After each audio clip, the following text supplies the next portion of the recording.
Hello, everyone. Welcome to Literary Journeys with River. Today, we bring you the summary of the fourth book in the Outlander series, titled Drums of Autumn. Remember, this is just an illustrated summary of the story, not the complete book. If you're fans of the series or want to discover the exciting twists in this installment, stay with us. First part, A Wonderful New World. Chapter 1. The story begins in Charleston in June 1767, with an atmosphere thick with tension. The distant sound of drums foretells a somber event. Claire stands among the crowd, feeling the oppressive heat of the day and the heavy atmosphere surrounding the occasion.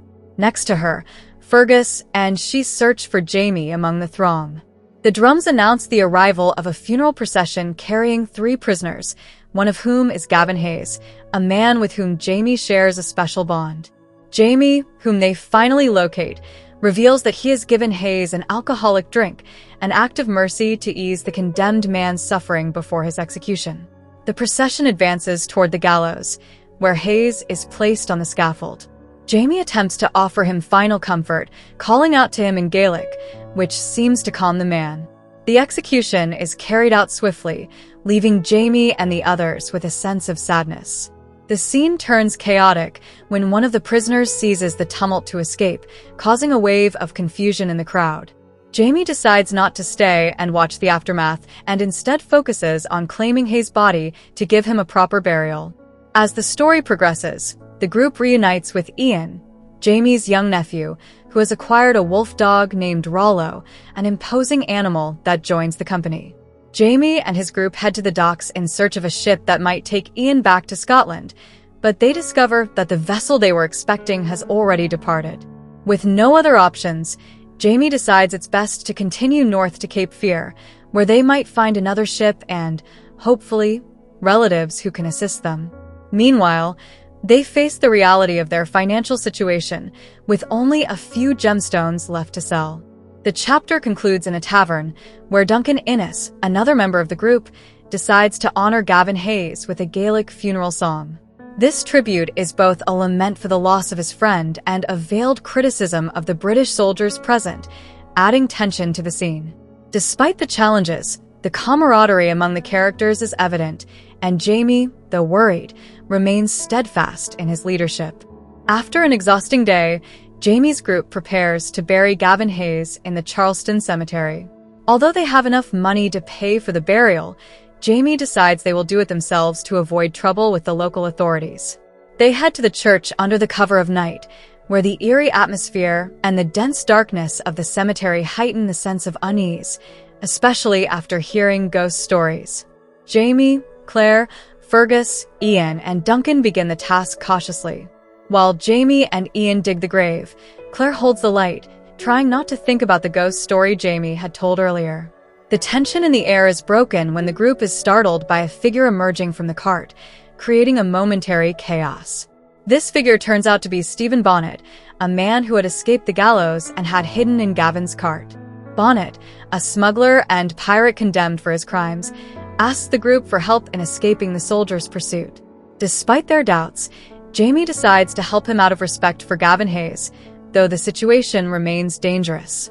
After completing Gavin's burial, they mark the grave with a stone that Jamie inscribes with his friend's name, and the group prepares to continue their journey. On their way, they encounter a military checkpoint where soldiers are on high alert searching for Bonnet. Jamie, with calm and skill, manages to trick the soldiers into thinking the body in the cart is Gavin's and not that of a living man. Although one of the soldiers pokes the corpse to ensure it's dead, Bonnet manages to remain silent, even though the bayonet wounds him. Finally, the group passes through the checkpoint and continues on their way. Upon reaching a river, the group stops to rest. Claire, feeling dirty and exhausted, decides to bathe in the river.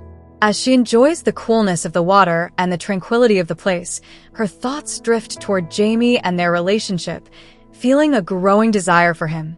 Eventually, Jamie joins her in the river, and they share a moment of passion under the moonlight. The connection between them is deep, and the setting seems to transport them to a place outside of time, where nature and their love completely envelop them. Second part, Imperfect Past. Chapter 3. In June 1969, Brianna is awakened from a deep sleep by a call from Roger Wakefield. Despite the time difference, Roger can't wait to talk to her. And although their conversation is awkward and full of hesitations, both feel relieved and happy to hear each other's voice.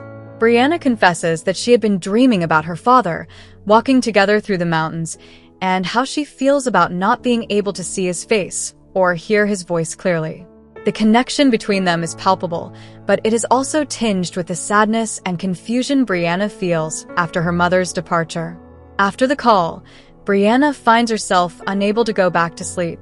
She decides to get up and work on her engineering studies, which she has chosen as a safer and more controllable career than history. As she struggles to organize her thoughts, she can't help but feel excited about the possibility of seeing Roger, who told her he would be attending a conference in Boston next month. In July, Brianna waits for Roger at the airport, accompanied by her friend Gay, a chatty and lively young woman. When Roger appears, Brianna feels overwhelmed by his presence and runs to hug him. The attraction between them is undeniable, and Brianna is relieved to see that her connection with Roger remains strong.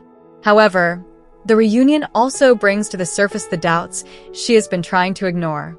As they head to the Celtic festival Roger will be attending, Brianna struggles with her feelings, remembering how she felt after her mother, Claire, disappeared through the stones in Scotland.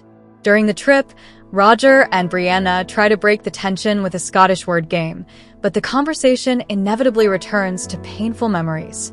Brianna confesses that although she fell in love with Roger, she wasn't sure if he felt the same or if he was just fulfilling a duty to Claire. This doubt had led her to distance herself from him and return to America. Roger, however, assures her that his feelings are genuine and that he wants to be with her for who she is, not out of any obligation. When they finally arrive at the festival, Roger and Brianna share a moment of intimacy and mutual understanding. However, amidst the music and the Celtic atmosphere, Roger can't help but think about Brianna's father, Jamie Fraser, and how his shadow still influences their lives. As the bagpipes play and the Scottish flags wave, Roger realizes that although they are trying to move forward, the past remains a constant and powerful presence. Chapter 4. Roger Mackenzie prepares for his performance at a Celtic festival in America, reflecting on the differences between his life in Scotland and Brianna's in Boston. As he dresses in his kilt, he thinks about the comforts Brianna is accustomed to and wonders if he should give her an envelope he found among his adoptive father, Reverend Wakefield's papers. This envelope contains something related to Brianna's parents. As he heads out, Roger meets Brianna, who looks at him with admiration and jokes about how attractive he looks in his traditional Scottish attire. Despite the festive energy of the place, with bagpipes and tartans everywhere, Brianna feels a bit overwhelmed at seeing the emblems of Clan Fraser, reminding her of her Scottish roots and family history. Roger tries to calm her down and takes her for a walk around the place, where they encounter a vendor who jokes about Roger's kilt. Brianna, though initially somewhat affected by the surroundings, cheers up and jokes along, although the conversation turns personal when they start talking about their love lives and pasts. Before his performance, Roger gives Brianna the brown paper envelope. She tucks it away, feeling a mix of curiosity and fear about its contents. As Roger takes the stage, Brianna watches his performance. Roger sings several songs, including one about the Battle of Prestonpans, which provokes a strong emotional reaction in Brianna as she remembers that her parents were at that place during the Jacobite Rebellion. This connection to the past leaves her deeply moved and makes her reflect on her relationship with Roger and how their pasts continue to shape their lives. After the performance, Roger and Brianna reunite to witness the calling of the clans, a ceremony where each clan is called, and their representatives descend the mountain with torches, proudly announcing their presence. Roger participates in the ceremony, representing Clan Mackenzie, while Brianna watches from the stands. When Clan Fraser is announced, Brianna feels a surge of intense and conflicting emotions. The weight of her family's legacy and the history that connects her to Scotland overwhelms her, leaving her with a sense of hopelessness, wondering how her mother could face her own past and if she will ever be able to do the same. Chapter 5. Roger and Brianna are at Dr. Joseph Abernathy's house, waiting to watch the Apollo 11 moon landing on television. Gay, Brianna's friend, is excited to see Roger, although she's disappointed to find he's not wearing his kilt. Roger explains that the outfit isn't suitable for a walk on the moon. Inside the house, the atmosphere is festive, but there's a problem with the television, which Joe tries to fix with Brianna's help. Meanwhile, Roger and Joe have a private conversation in which Dr. Abernathy questions Roger about his intentions with Brianna, showing concern for her well-being. Roger assures him that his feelings are serious, leading Joe to soften his stance, toasting him with a glass of Gabaldon. When they finally manage to watch the broadcast, the atmosphere in the room becomes solemn and expectant. Everyone watches in silence as Neil Armstrong takes the first step on the moon, a historic moment that leaves everyone deeply moved. During this time, Roger reflects on the differences between his life as a historian, always looking to the past, and Brianna's life as an engineer focused on the future. Despite these differences, the shared moment and the emotional connection between them make him think that, although their paths may be different, what matters is that they find each other and complement each other. Third part. Pirates. Chapter 6.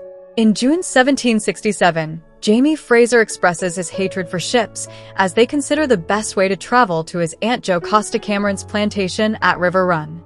The journey by river would be faster, but Jamie, known for his aversion to seasickness, is not enthusiastic about the idea. Although Claire tries to comfort him by mentioning that rivers don't have waves, Jamie remains reluctant, leading to his usual grumpiness when it comes to boats. In Wilmington, Claire, Ian, and Fergus attend to the necessary provisions for the trip. While Claire buys lace and colorful ribbons for everyone, she encounters a giant man named John Quincy Myers, who, recognizing her as a healer, asks her to examine a large purple thing that has grown on his groin. With a mix of humor and embarrassment, Claire concludes it's an inguinal hernia but suggests he wear a truss instead of undergoing an impromptu surgery. Meanwhile, Jamie has managed to find a potential buyer for some of his gemstones and has secured an invitation to dine at Governor Tryon's house, hoping to sell a stone to a German nobleman, Baron Penzier, known for being a collector. Before dinner, Claire and Jamie dress as well as they can. Claire, with the help of a seamstress, manages to adorn herself with a cream-colored silk gown and decorates her hair with a pink ribbon. Jamie, for his part, looks impeccable with a clean shirt, a brushed coat, and rented gold buttons.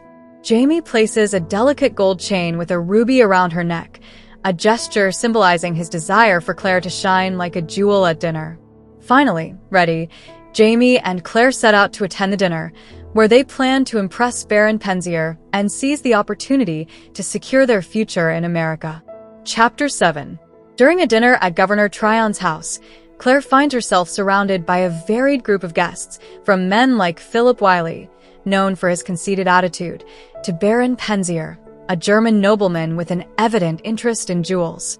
The conversation revolves around taxes and the economic difficulties of the time, provoking lively discussions among those present. Claire, trying to steer the conversation towards more pleasant topics, expresses interest in the local newspapers as the couple owns a printing press in Edinburgh. Although Jamie and Claire are looking for ways to secure their future in the colonies, the comments about taxes and politics remind them of the complications of their situation in America. In the middle of dinner, Claire faces the disapproval of Judith Wiley, who makes cutting remarks about her outfit. However, Claire maintains her composure and, with the help of her ruby set in a gold chain, catches the attention of Baron Penzier, who is impressed with the jewel. Later, while Jamie negotiates with the governor, Claire reflects on the opportunities before them. Governor Tryon offers land in North Carolina to Jamie, a tempting proposal that could restore the status of landowner he lost in Scotland. However, this offer also carries a latent danger, as to take advantage of it, Jamie would have to return to Scotland and recruit men to work the land. Fear grips Claire as she remembers the gravestone she saw 200 years in the future, marking Jamie's death in Scotland. Although the governor's offer is tempting, Claire fears the implications of returning to a place where Jamie's fate might be sealed. Finally, Jamie returns to the room, satisfied with the negotiations, but the weight of the conversation with the governor and the memories of the past seem to affect his mood. Despite the uncertainties, the couple finds solace in being together, at least for the moment, amid the tension and dangers that loom in their future. Chapter 8. With a look of disgust, Jamie expresses his disdain for ships as Claire and he board the Sally and to travel to Cross Creek. Although they prefer to travel by land, they finally decide the ship is a faster and more comfortable option, especially after having secured money from the sale of the Ruby. However, Jamie, prone to seasickness, does not share Claire's enthusiasm for the water journey. During the trip, Jamie tries to distract himself from his discomfort by talking to Claire about his Aunt Jocasta, whom he hasn't seen since he was 2 years old. Through the conversation, Claire learns that Jocasta has had 3 husbands, all with the last name Cameron, which seems a curious coincidence. She also learns that Jocasta is now a widow and owner of the River Run plantation in North Carolina, where they hope to arrive. Ian, Jamie's young and energetic nephew, constantly interrupts with his youthful enthusiasm but also shows concern about the slow pace of the journey. Jamie, for his part, tries to keep Ian occupied and prevent him from getting bored. During the voyage, Fergus, Jamie's adopted son, reflects on the possibility of settling in America and bringing his wife Marzali and their son from Jamaica. Although he's excited about the opportunities in the New World, the group encounters a grim reminder of the dangers of the place: a corpse chained to a post, a pirate who has been left to be devoured by alligators. This macabre spectacle leaves everyone with an uneasy feeling. Jamie, trying to lift the mood, gives Claire a special gift: a box of medical instruments that belonged to a missing doctor, along with a notebook. Claire is thrilled with the gift and is touched by Jamie's thoughtfulness, especially considering they're celebrating 24 years since they got married. Jamie, with his characteristic humor, reminds her that he doesn't regret a single moment of their life together. The river journey continues in a calm atmosphere, where Ian, under Jamie's guidance, struggles with his lessons in Greek and Latin. Jamie, impatient, tries to convey to his nephew the importance of knowledge and education, although Ian seems more interested in action than in study. The conversation takes on a more serious tone when Jamie talks about his own past as a landowner in Scotland and his family responsibilities.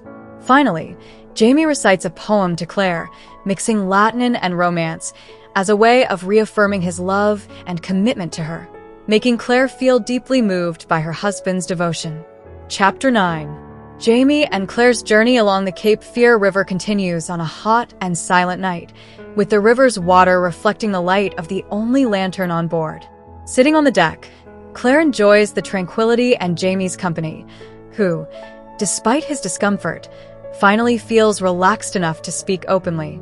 In the distance, a weasel appears on the shore, catching Jamie and the dog Rollo's attention, both sharing a hunting instinct. As they enjoy roasted peanuts, Claire and Jamie talk about the possibility of settling in North Carolina. Although Claire worries about the impending American Revolution, Jamie suggests that perhaps they could stay out of it and live in peace on those lands. They reflect on their daughter Brianna, who in her time will be part of that country, and feel tempted by the idea of staying, especially if Jamie manages to sell the precious stones they still possess. But their thoughts are interrupted by the arrival of night and the threat of a storm. As they stop to rest, Claire is abruptly awakened by an attack on board the ship. A group of pirates, led by Stephen Bonnet, storms the Sally and Claire, amidst the confusion, tries to protect Rollo, wounded during the assault, while Jamie confronts the intruders. Bonnet, a familiar face whom Jamie had previously helped escape justice, reveals himself as the leader of the attackers.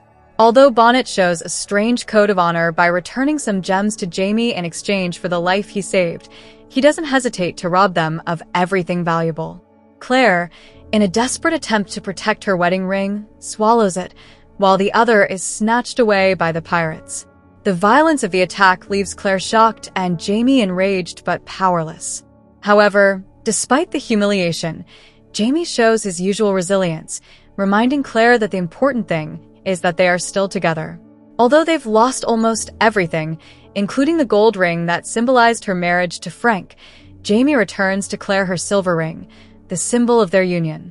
Finally, under the rain that begins to fall, Jamie and Claire find solace in each other, reaffirming their love and commitment to face any adversity together. Fourth part, River Run, Chapter 10. Jamie, Claire, and Ian finally arrive at River Run, the imposing plantation of Jocasta Cameron, located on the banks of the Cape Fear River near Cross Creek. From the ship, Jamie detects a familiar smell of rum and turpentine in the air as they approach the solid, well-maintained dock of the property. As they get closer to the house, Claire notices the majesty of the place. Well-tended gardens, marble statues, and a stately two-story home, indicative of the success and wealth accumulated by Jocasta and her late husband, Hector Cameron.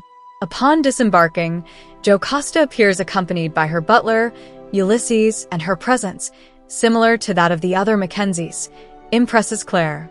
Jocasta, despite her advanced age, retains a strong presence and an appearance that greatly resembles her nephew Jamie. Upon meeting, Jocasta, moved, recognizes Jamie and greets him warmly. She also gives a warm welcome to Claire, Ian, and Fergus, immediately showing her hospitality and desire for them to consider River Run their home. Inside the house, the family reunion continues as Jocasta offers high-quality Scotch whiskey, preserved since Hector's time.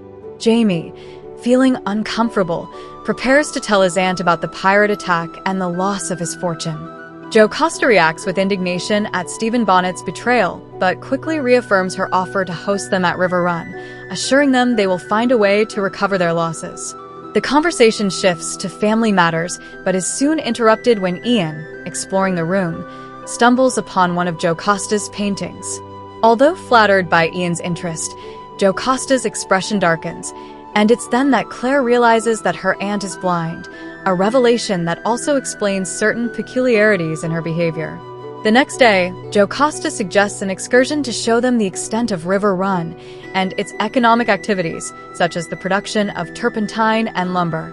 During the tour, Jocasta demonstrates a deep knowledge of her property despite her blindness, while Ian, curious, interacts with the slaves working on the estate. The tour includes a visit to the sawmill and the pitch production site, where they meet Farquhar Campbell, an old family friend and Jocasta's collaborator. In the ensuing conversation, Jocasta and Campbell explain to Jamie that they need his help to manage River Run and keep the British Navy, specifically Lieutenant Wolfe, at bay, a corrupt and licentious man who had tried to take advantage of Jocasta's vulnerability after Hector's death. Jocasta reveals that she had feigned fragility to manipulate the situation in her favor, but Jamie's arrival gives them a new advantage in their dealings with Wolfe. The conversation culminates with the reading of letters Jamie receives from his family in Scotland, where Ian Murray expresses concern for the fate of his son, young Ian, and suggests that he stay with Jamie in the New World to avoid the temptation of enlisting in the army, as many other desperate young Scots have done. At the end of the day, as Jamie reflects on the complications that have arisen and the expectations everyone has placed on him, it becomes clear that his arrival at River Run marks the beginning of a new stage full of challenges and responsibilities. Chapter 11. In July of 1767, Claire begins to adapt to life at River Run, although the presence of slaves deeply unsettles her. She spends her days occupied with small tasks and talking with Jocasta, who, despite being blind, manages her plantation with skill, supported by her butler, Ulysses. Jamie, meanwhile, takes on the management of the plantation's affairs, helping Jocasta and working alongside Ulysses to keep everything in order. One day, Jocasta decides to organize a dinner to introduce Jamie and Claire to the local community, but before plans can advance, the arrival of Mr. Farquhar Campbell brings troubling news. A serious incident has occurred at the plantation's sawmill, and the dreaded law of bloodshed has been invoked. As a judge, Campbell has come to inform them that, according to the law, if a slave draws blood from a white man, he must be executed. Despite Claire's protests, Jamie decides to accompany Campbell and Andrew McNeil, another local landowner, to the sawmill. Claire, worried about what might happen, insists on going with them, bringing her medicine box in case she can be of help. Upon arrival, they are met with a brutal scene. A slave named Rufus has been impaled on a hook from the crane used to lift logs, and he hangs there, agonizing, amidst the general commotion. Burns, the sawmill's overseer, had a confrontation with Rufus, who, in a moment of desperation, had cut off Burns' ear. Burns' furious companions took justice into their own hands and hung Rufus on the hook, preparing to execute him. Jamie, seeing the situation, intervenes by pointing his pistols at Burns and his companions, forcing them to lower Rufus from the hook. Claire, aware that the slave is gravely injured, tries to save him. Despite her best efforts and administering a potent anesthetic, she knows that Rufus' chances of survival are minimal. While the men heatedly debate the legality and morality of the execution, Claire focuses on the impossible task of keeping alive a man condemned by a cruel and unforgiving law. The tension remains high, with Jamie caught between his desire to protect the man and his duty as the representative of his aunt's plantation. Claire, in her desperation, faces the painful reality that even if she manages to save Rufus' life at that moment, she will not be able to protect him from the execution that will inevitably follow. The scene concludes with Claire holding Rufus, aware that although his body might survive a little longer, his fate is already sealed by the ruthless law governing these lands. Chapter 12. Despite the shock caused by the events at the sawmill, Jocasta decided to proceed with the party she had planned, insisting they needed to distract themselves from the recent sadness. Although Claire had doubts about whether a dinner and a new dress could really ease her thoughts, she accepted Jocasta's offer, who suggested that her talented seamstress, Phaedra, create something special for her. Phaedra began working on a green silk dress, adapting one of Jocasta's old outfits to fit Claire's body. During the process, Jocasta demonstrated her astonishing memory for colors and details, even though her blindness prevented her from seeing the results. The dressmaking progressed, with Phaedra remarking on how the green would highlight Claire's fair skin and eyes, comparing her to a tiger in an illustration she had seen in a book. On the night of the party, Claire was dazzled to see Jamie dressed in the traditional tartan of the Highlanders, an image that evoked memories of their wedding. Jamie looked impressive, and though he seemed pleased with his appearance, there was an unease in his behavior. Before the dinner began, Jamie asked Claire to be ready to create a distraction at the table if he gave her a signal. As the guests arrived, Claire found herself amidst a crowd of Scots and a few Englishmen, including the flamboyant Philip Wiley, who once again showed an inappropriate interest in her. Claire handled the situation with humor and firmness, though she kept her guard up, waiting for Jamie's signal. The dinner progressed without incident until suddenly, John Quincy Myers' arrival disrupted everything. Drunk and staggering, Myers burst into the dining room, demanding the operation that Claire had previously promised to repair his hernia. Although the situation was chaotic, Claire, with the help of Jamie and other men present, proceeded to perform the surgery right there in the parlor, under the watchful eyes of the curious guests. The operation was a success, though Claire was exhausted and slightly intoxicated after numerous toasts in her honor.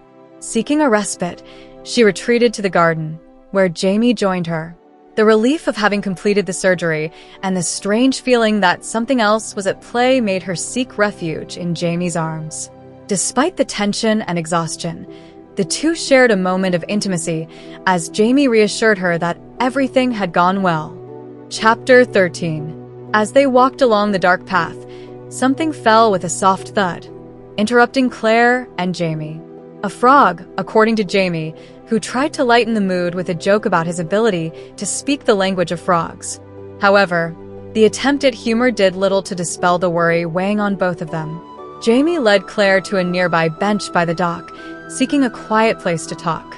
There, in the darkness, Jamie revealed that Jocasta had planned to announce her decision to name him heir to River Run during the dinner. The news had left him unsettled, aware that such an announcement would have been difficult to refuse, as the loyal Scots present would have acclaimed him as the new master of the plantation.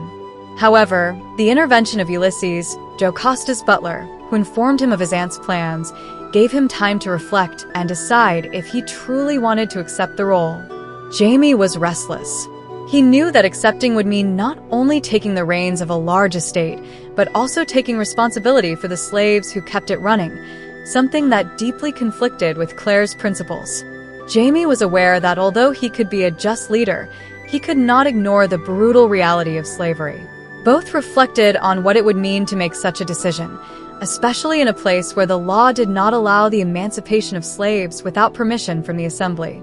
Their conversation grew even more profound when Jamie expressed doubts about his own nature. Although Claire saw him as a just and honorable man, Jamie did not share that view of himself. He considered himself a violent man, marked by the circumstances of his life. The talk revealed a shared fear, the responsibility of making decisions that affected not only their lives, but also those of the people who depended on them. Later, they decided to continue their conversation in a boat, further distancing themselves from the noise of the house. The tranquility of the river gave them space to consider what accepting or rejecting Jocasta's offer would mean. Jamie felt the weight of responsibility not only towards Claire, but also towards Ian, Fergus, Marzali, and all those who depended on him. As they rowed upstream, they arrived at the sawmill, a place laden with dark memories. There, Jamie revealed to Claire that Burns, the sawmill's overseer, had died of tetanus, a painful and slow disease. Claire felt hurt to discover that Jamie had kept this information from her to protect her. This new discord led to a discussion about each of their roles in the relationship and how far they could make decisions for each other. The night turned more sinister when they found a woman gravely injured at the sawmill. She was a slave, and despite Claire's efforts to save her, the woman died, leaving only whispered words about a sergeant before expiring. The next day, they discovered that the woman had died from a botched abortion, and the slave who had assisted her, Pollyann, had fled, fearing for her life. Throughout the day, Jamie and Claire faced the consequences of this tragic event. Pollyann was finally captured by Ian and Duncan after an exhaustive search in the forest. However, they knew they had to find a way to protect her from retribution. With the help of John Quincy Myers, they planned to take Pollyann to the mountains, where she could find refuge among the Indians. The chapter ends with Claire preparing to accompany Jamie on the dangerous mission to save Pollyann. Although Jamie was initially reluctant, he eventually accepted with resignation Claire's independent and determined nature.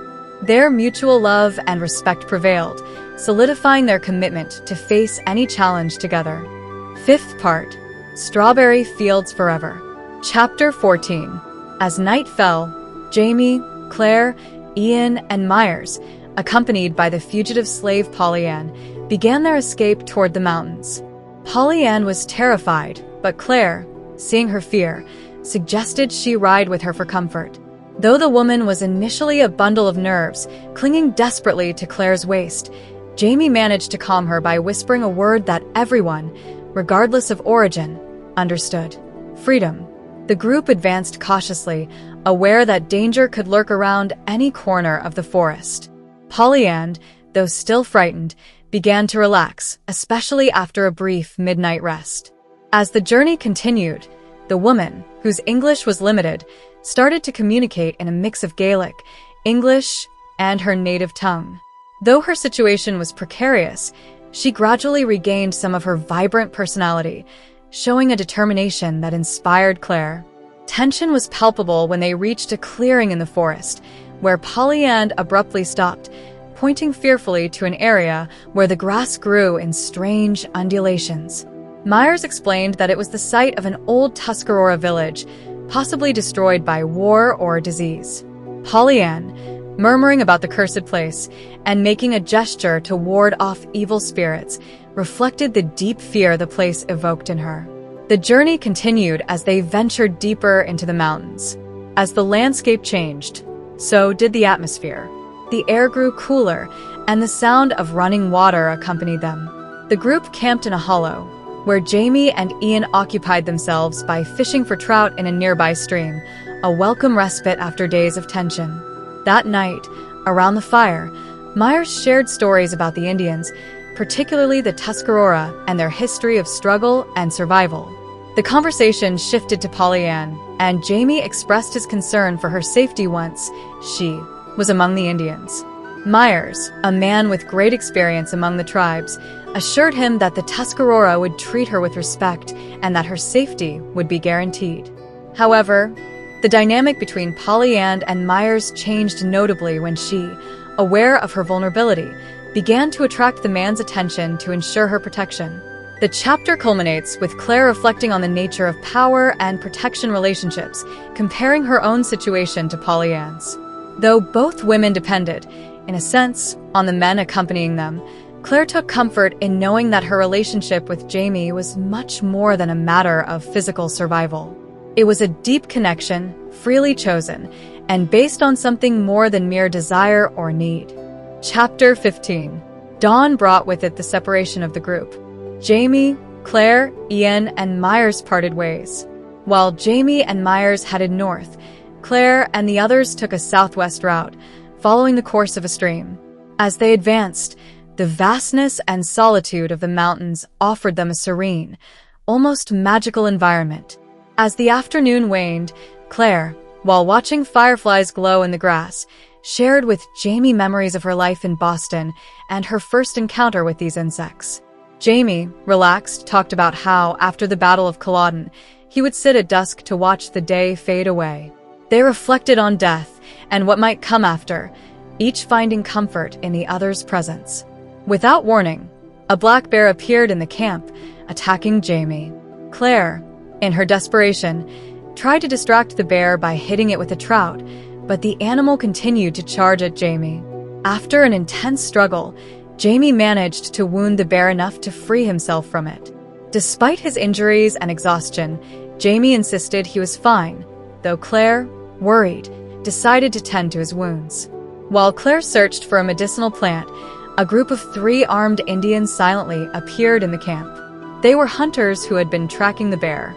Jamie, aware of his numerical inferiority, adopted a peaceful stance, and after a tense exchange of glances and gestures, the Indians realized that Jamie had killed the bear. This earned him respect and admiration. The leader of the Indians, impressed, approached Jamie to examine his wounds. With reverent gestures, one of the young men applied a homemade remedy to Jamie's injuries, showing that despite the language barrier, there was mutual understanding and recognition of the bravery shown in the bear hunt. Chapter 16. Claire awoke abruptly, feeling an itch on her head. A jackdaw, intending to steal some hair, had startled her. As she scratched, she smiled, recalling how people would say her messy hair looked like a bird's nest. Beside her, Jamie slept peacefully, a rare and comforting sight, as he was usually always alert. Taking advantage of the morning's tranquility, Claire settled in to enjoy the moment of calm, something she could rarely do. But soon, Claire realized something strange. Her clothes were absent, and there were bloodstains on her thighs and abdomen, along with a wetness between her legs that wasn't her own. Suddenly, memories of the previous night flooded back, a blurry dream of terror, followed by gentle caresses and a familiar Scottish snore that had lulled her into a deep sleep. She then understood what had happened and, still confused, made an accusatory comment to Jamie, who smiled in response. The Indians, who had tended to Jamie the previous night and had taken part of the dead bear, were gone when the couple rose to continue their journey. After a hurried breakfast and a bath in the stream, Jamie began planning the route, pointing to a blue peak in the distance. His enthusiasm was palpable, and as they ascended the mountain slopes, Claire couldn't help but share in his excitement, though she also felt a growing fear at the idea of settling in that place. During the ascent, the landscape became increasingly impressive, with tall trees and lush vegetation surrounding them. Jamie occasionally paused, marveling at the beauty of the place, while Claire tried to stay calm in the face of the enormity of what they might be facing. Finally, upon reaching a clearing, Jamie expressed his desire to settle there, pointing out the land's advantages for farming and family life. Though Claire shared his vision, her concern was evident. Jamie, sensing her unease, tried to reassure her, reminding her of his promise to always protect and care for her. But Claire couldn't shake the fear she felt about the possibility of losing Jamie. The thought of his death, which seemed imminent if they returned to Scotland to recruit settlers, terrified her. Jamie, surprised by the intensity of her emotions, tried to calm her, assuring her that he had no plans to return to Scotland. Instead, he thought of seeking out the men who had been with him at Ardsmuir prison who still lived in the region. Finally, Jamie, understanding Claire's deep fear, reminded her that their love had endured through time and that, even in death, they would remain united. For him, death was not a separation but a transformation, a change of state that could not destroy the love they shared. With these words, he managed to soothe Claire, who found comfort in the faith Jamie placed in their eternal union. Sixth part. Je t'aime. Chapter 17. It's December 1969 in Inverness, Scotland, and Roger is restless. Checking the train schedules for the 10th time, he can't help but think of the great task ahead, packing and leaving the rectory empty before the new year. The place is filled with boxes, the result of years of memories accumulated by his family. As he waits, his thoughts drift toward Mrs. Graham and the Reverend, wishing they had met Brianna. The next day, December 24th, Roger meets Fiona, who is about to leave with her boyfriend, Ernie, to celebrate the holidays. She gives him detailed instructions on the plum pudding and other household tasks, worried about leaving him alone with Brianna at Christmas. Though Fiona offers for both of them to join her and Ernie, Roger convinces her they will be fine alone and wishes her happy holidays. After Fiona leaves, Roger and Brianna set out to prepare lunch. Then, they return to the study, a room that is almost empty except for a few books signed by Frank Randall, Brianna's father. Roger insists she keep the books, though Brianna hesitates, arguing that she already has many boxes filled with them. The conversation drifts to the sale of the house, and Roger explains that the house doesn't belong to him, but is owned by the church. Though Brianna feels uncomfortable with the idea of leaving behind her childhood home, both acknowledge that, like the rectory, life moves on. During the conversation, a joke about the possibility of marriage arises, but the talk is interrupted when the mailman, Mr. Macbeth, arrives with a letter for Brianna. After a brief conversation with the curious mailman, Brianna opens the letter but is evasive about its contents. Roger, curious, encourages her to share what she's investigating, but she insists it's not important. Brianna reveals her fear of knowing too much about Jamie Fraser, the biological father she never knew, and Claire, her mother, who left her to return to the past. The idea of discovering something terrible about them haunts her, but she also feels the need to know if Claire is okay. Roger, compassionate, consoles her, reminding her that it's natural to want to know more about her past. He himself had gone through something similar when discovering the history of his own father. Later, while Brianna bathes, Roger reflects on the process of leaving behind the house and everything it symbolizes. Seeing her emerge from the bath, covered only by a towel, Roger feels an intense attraction to her. Though the moment is passionate, Roger decides that their first time together should be special, not something impulsive in the hallway. The smell of burnt soup interrupts them, and Roger, still shaken by what almost happened, goes down to the kitchen to deal with the disaster. As he cleans, he realizes how much he desires Brianna, not just physically, but in all aspects of his life. He decides that night, after dinner and Christmas Eve services, he will formally ask her to marry him, confident that she will accept. With this resolution in mind, Roger leaves the kitchen, letting the gas flame burn in the darkness as a symbol of the passion he feels for Brianna and the life he wants to build with her. Chapter 18. Roger, raised in a Presbyterian environment, can't help but feel slightly out of place when he accompanies Brianna to Christmas Eve Mass at a Catholic church. Despite his initial discomfort, he soon feels more at ease as he watches Brianna place a small black veil over her head, a custom that, according to her, originated from St. Paul's teachings, who believed women should cover their heads to avoid provoking improper lust. Roger, jokingly, asserts that women are dangerous and impulsively kisses her before entering the church, causing murmurs of disapproval among some parishioners. Once inside the church, Roger realizes that despite the pomp and the Latin chants, the Mass is not so different from what he knows. Watching Brianna as she takes communion, he surprises himself by saying a prayer more humble than he expected. He asks to be worthy of her and to love and care for her properly. As they leave the church, the warmth he had felt begins to fade, leaving him with a sense of vulnerability. Determined to confront his nerves, Roger takes Brianna for a walk along the River Ness. Finally, He gathers the courage to confess his feelings and asks her to marry him. However, Brianna doesn't respond immediately. Instead, her expression changes, revealing doubts that deeply wound Roger. Brianna confesses that she loves him but fears repeating the story of her parents.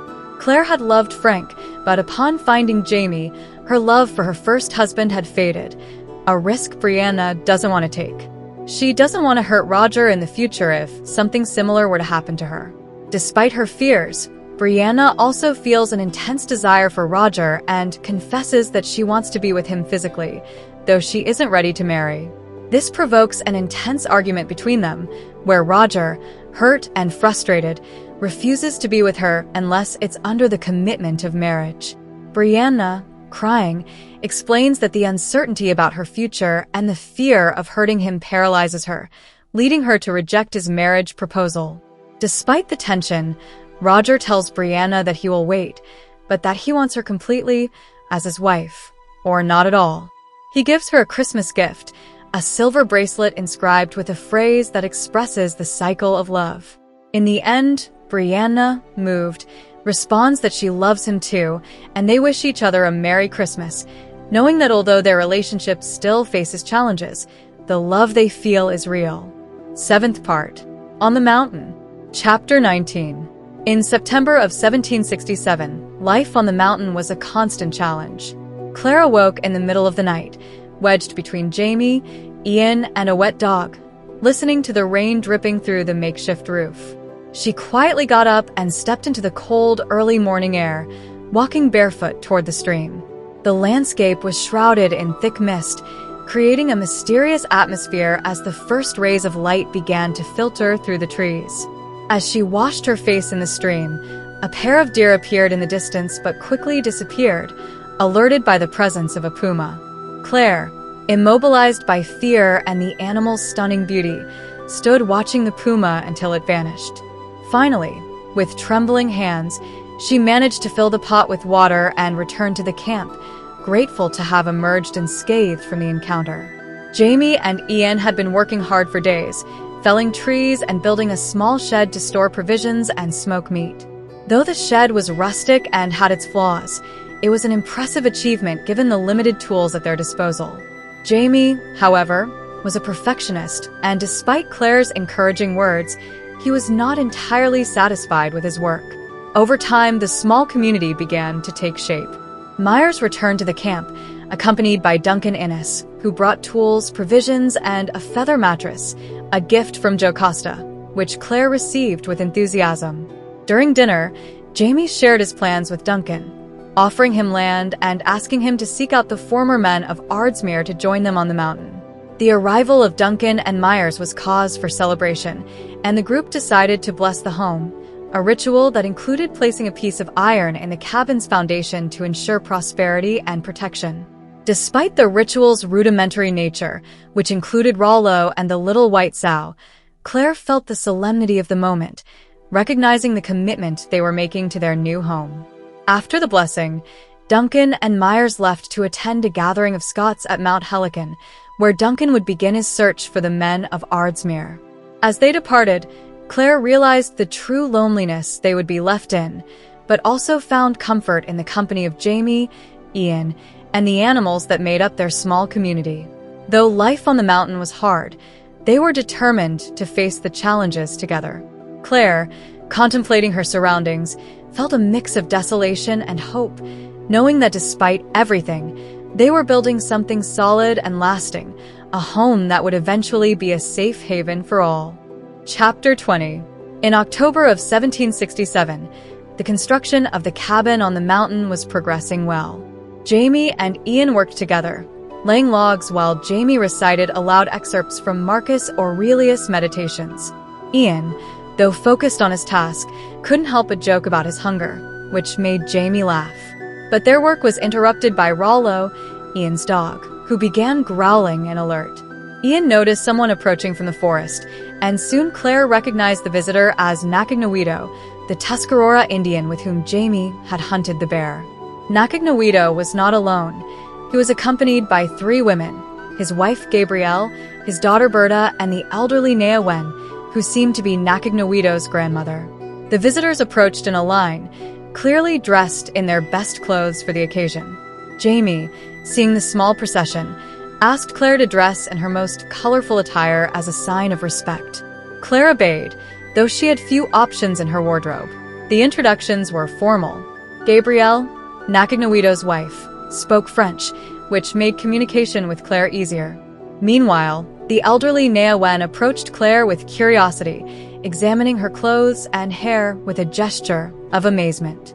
Claire, sensing a special connection with the old woman, decided to let her hair down, which prompted laughter and surprise from Neawen. After the greetings, the Tuscarora offered generous gifts: a basket of pumpkins, dried fish, sweet potatoes, and ears of corn. These offerings were a gesture of gratitude for the bear Jamie had killed, an act of bravery that had impressed Nakagnoito's village. Claire, in return, offered a scarf to Gabrielle and a hairpin to Berta, but reserved a special gift for Neawen: some ginseng roots she had recently gathered. The old woman, in a gesture of reciprocity, gave Claire a small pouch she carried as a talisman. Neawen, through Gabrielle, explained that she had dreamed of Claire before meeting her. In her dream, she had seen Claire transform into a white crow that flew over the water and swallowed the moon, leaving an egg in Neawen's hand. The next day, the old woman had found a blue sapphire in the mud, which she believed had healing powers. This dream, according to Neawen, indicated that Claire had special gifts that would increase over time until they reached their full power when her hair turned white.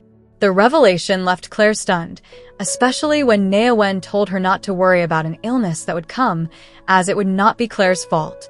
However, the old woman refused to give more details, leaving Claire with a disturbing mix of curiosity and fear.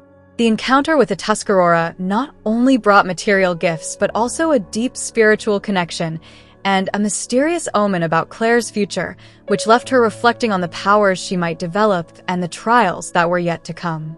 Chapter 21. December of 1767 brought the full arrival of winter to the mountain.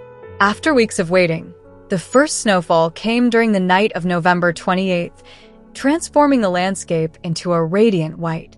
The cabin where Jamie, Claire, and Ian lived, though small and modest, offered them refuge from the harsh cold, but it wasn't without its flaws. With no wool or wax candles, they made do with fat lamps and rushlights to illuminate the long winter nights. Without sheep or beehives, their days were focused on simple tasks and keeping warm, while their nights were spent chatting and sharing stories. Despite the challenges, they managed to finish the cabin's roof before the snowfall, though not without some inconveniences, such as the leaks that Jamie took as a personal affront.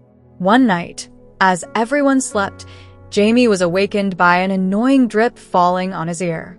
Determined to fix the problem, he ventured out into the cold to repair the roof, an effort that, although it allowed him to return to bed with the satisfaction of defending his home, left Claire reflecting on the fragile situation they were in. Despite the lack of meat in their supplies, they had enough vegetables and dried herbs to survive until spring, as long as they were careful with their provisions. Ian frequently visited the village of Anaoka to hunt with the young Tuscarora, and although Claire appreciated Ian's company, she also enjoyed the moments of privacy with Jamie. One of the activities they most enjoyed during these moments was sharing stories, especially about Brianna's childhood, which always stirred Jamie's nostalgia and affection. However, the tranquility of those winter days was disrupted when Jamie decided to go hunting, motivated by the scarcity of meat and the cabin fever. Though Claire was worried, she trusted that her husband knew what he was doing. But when night fell and Jamie hadn't returned, her worry turned to fear. Determined to find him, Claire prepared to go out searching, arming herself with a torch and the axe Jamie had left behind. The snow, light at first, began to fall more heavily, making her progress difficult. Despite the adverse conditions, Claire managed to follow Jamie's tracks until she found a dead hare in a trap, indicating that he had passed through there. Finally, Claire found him at the foot of a large rock, partially covered by leaves and half buried in the snow. Jamie, though conscious and able to speak, was immobilized by a severe muscle spasm in his back, a problem he had suffered from before. Despite the pain, Jamie remained calm, and together they improvised a shelter with branches to spend the night. The night was long and cold, but Jamie and Claire managed to stay warm and awake by telling each other stories, including Dickens' classic, A Christmas Carol, which Claire recalled with nostalgia from her previous life. At dawn, while resting in their makeshift shelter, they heard voices nearby and were found by Ian and some Tuscarora returning from a hunt. After ensuring Jamie was safe, the Tuscarora helped transport him back to the cabin, while Claire silently thanked that her husband hadn't suffered a more serious fate. Back at the cabin, Jamie shared with Claire a strange dream he'd had while on the mountain. In his dream, he had seen Brianna with unsettling clarity, even describing a birthmark she had behind her ear, a detail Claire didn't remember mentioning to him. This dream, so vivid and precise, left them both reflecting on the bond that connected them to their daughter, even across time and distance. Chapter 22. In September of 1970, in Oxford, Roger was deeply engrossed in his research when he stumbled upon news that left him paralyzed. While reading the pages of an old book, he found a small article published in 1776 in North Carolina, announcing the deaths of James Mackenzie Fraser and his wife, Claire Fraser, in a fire at Fraser's Ridge. The date of their deaths, January 21st, hit him hard, confirming what he feared most. Claire and Jamie had met a tragic end together, and Brianna was unaware of this painful truth. Roger tried to convince himself that it could be another couple, but the coincidence of names, places, and circumstances made that illusion impossible. With a deep pain in his heart, he realized he couldn't tell Brianna. The news would destroy her, especially because she had never imagined such a terrible end for her parents. Roger knew that Brianna already carried the burden of the risk her parents had taken by traveling to the past, but this was different. This was confirmed. Irreversible death. Faced with this truth, Roger felt his world collapsing. He had come to love Claire deeply, not just as Brianna's mother, but as someone who represented a love eternal and resistant to time. Now, that love had succumbed to the inevitability of death. Struggling against despair, Roger made the painful decision to tear the page from the book to hide the information. He felt guilty, as if he were committing a crime, but his sole purpose was to protect Brianna from unnecessary suffering. Outside, in the rain, Roger walked the streets of Oxford trying to calm his mind. He knew his action didn't guarantee that Brianna wouldn't discover the truth by other means. Although the book containing the news was rare, there could be more copies in other libraries. But the greater threat wasn't the book itself, but the stones of Cray na Dun, which offered Brianna the possibility of time travel, a fate Roger feared more than anything. The memory of Claire's journey through the stones still haunted him. He had witnessed Claire's disappearance in 1968, and the terror of that experience had scarred him deeply. Although he had managed to hold on to Brianna when they tried to follow Claire, the experience had been so devastating that the thought of Brianna attempting it again terrified him. Back in his room, Roger pondered how to protect Brianna from the temptation of traveling through time to try to change her parents' fate. He knew Brianna was a strong and determined woman, and that if she decided to take the risk, he wouldn't be able to stop her. But he also knew he couldn't bear to lose her before truly having her in his life. There was no way to lie to her, but Roger decided to take another approach, subtly suggesting that she abandon the search for the past and focus on the future. He didn't want Brianna to become obsessed with what could no longer be changed. With the pain still fresh in his heart, Roger tore up the page he had torn out, ensuring that no trace of that devastating news remained. His decision was made. He would do everything possible to protect Brianna, even if it meant bearing the weight of the truth alone. Chapter 23. Claire had accepted living in the isolation of Fraser's Ridge, knowing that as long as there were people, there would always be work for a healer.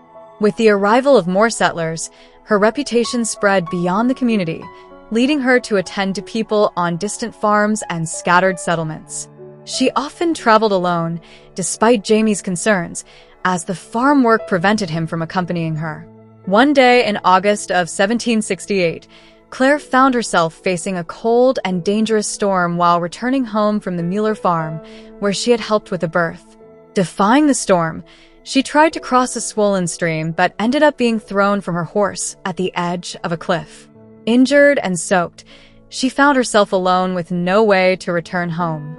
Taking shelter under a fallen tree, Claire spent an uncomfortable night, accompanied only by a skull she had accidentally unearthed. During the night, she experienced a strange vision of an indigenous man with a painted face and a torch in hand, who seemed to communicate something to her without words. This apparition left her uneasy, but also offered a strange sense of companionship in the darkness. At dawn, Claire was found by Jamie and Ian, guided by the dog Rollo. Surprised by her discovery of the skull and the disappearance of her shoes, Claire recounted her strange experience from the previous night.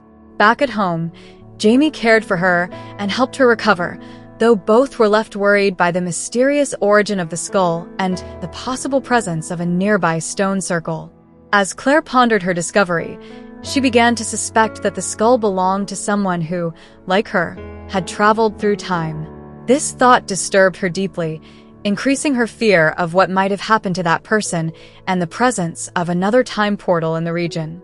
As the night wore on, Jamie decided they would bury the skull, though not without some unease about what this might mean. They both tried to focus on daily life, but the presence of the skull and the possible stone circle continued to haunt their thoughts, leaving an air of mystery and impending danger. Chapter 24. In March of 1971, Roger found himself in Oxford, feeling how the rain and cold accentuated his loneliness. Though letters from Brianna in the United States brought him momentary warmth, the distance between them seemed insurmountable. Oxford, once a vibrant place, now seemed gray and dull, lacking the vitality Brianna brought with her. The hope of seeing her in the summer was mixed with growing anxiety. Roger felt that despite the affectionate letters he received, something in their relationship had changed. Brianna's words remained loving, but there was an emotional distance he couldn't understand. Perhaps it was his own insecurity, but he couldn't shake the feeling that the initial spark of their relationship was fading. Roger recalled the advice that Fiona, now married and self-proclaimed relationship expert, constantly sent him in the form of magazine clippings. Though well-intentioned, this advice seemed superficial and disconnected from the reality of his relationship with Brianna. She wasn't the type of woman to play manipulation games, and he wasn't the type of man to appreciate them. However, the doubt persisted. Was Brianna as committed as he was? Did she really know how much she meant to him? The distance and lack of clarity in their feelings obsessed him, not only with Brianna, but also with the past of Claire and Jamie Fraser. Though he had tried, in his correspondence with Brianna, to divert her attention from the past, he himself couldn't stop thinking about the two lovers of the 18th century. His fascination with them was so intense that he felt as if they were part of his own family. Struggling with his emotions, Roger wondered if he had done the right thing by trying to protect Brianna from the pain of the past. In his mind, Claire and Jamie Fraser were more than just historical figures.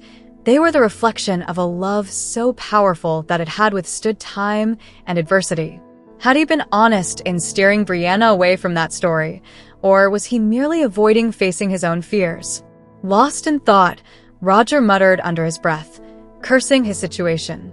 A nearby woman, overhearing him, stood up indignantly, interpreting his words as a personal insult. Roger, for a moment, considered his own despair and, with bitterness, realized that he might already be in his own personal hell. Chapter 25. In October of 1768, Claire faced an unexpected threat in the privy, a huge rattlesnake whose dangerous sound stopped her just in time to avoid a fatal encounter. Although snakes didn't generally bother her, this situation was different. The snake was not only useless for catching rats, but its presence in such an intimate place as the privy made it unbearable. As the snake began to stir, Claire was paralyzed, unable to decide what to do. Fortunately, Jamie appeared and, with Ian's help, managed to throw a stone that caused the snake to fall into the privy hole. Though the immediate danger had passed, Claire's concern about the snake persisted. Jamie and Ian, in their usual practical style, began investigating how to deal with the reptile, while Claire tended to other tasks around the house. After a tense breakfast, where Jamie consulted a book on the natural history of North Carolina in search of a solution for the snake, Claire headed to care for a patient in the barn. It was a man from the Tuscarora tribe, sick with measles and pneumonia. After giving him a remedy and performing a small ceremony with a charm, Claire went out to gather medicinal herbs near the creek.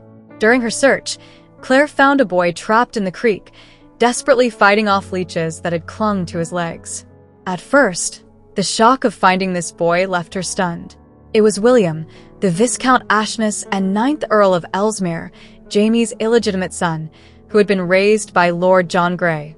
Though Claire had heard of him, she didn't expect to find the boy in these circumstances.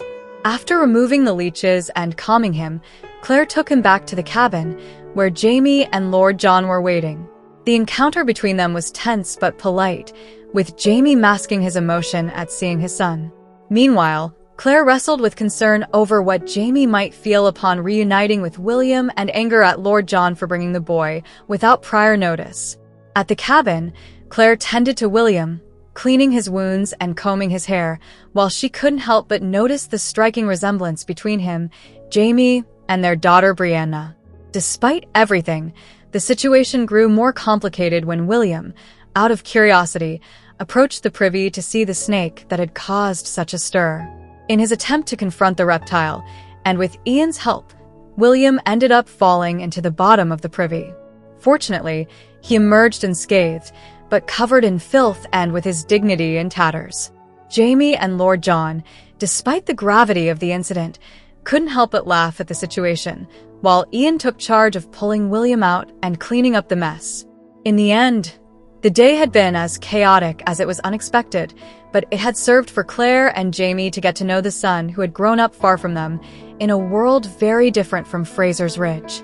Chapter 26. At dusk, Claire went out to check on her patient in the barn, an indigenous man who had contracted measles. Though he hadn't improved, he hadn't worsened either, and Claire could see that he was beginning to recognize her, though with difficulty. After singing him a song that seemed to comfort him, Claire returned to the cabin, where she carefully disinfected her hands, fearing the spread of the disease. That night, as everyone shared a quiet dinner, Jamie and Lord John discussed various topics, from hunting to the recent troubles in the colonies. However, the relaxed atmosphere masked deeper tensions, especially for Claire, who struggled with feelings of jealousy and nostalgia as she watched Jamie interact with his illegitimate son, William, who was visiting with Lord John. The situation grew even more complicated when Ian woke Claire before dawn, informing her that the man in the barn was dying. Knowing there wasn't much she could do, Claire decided to try to ease his suffering.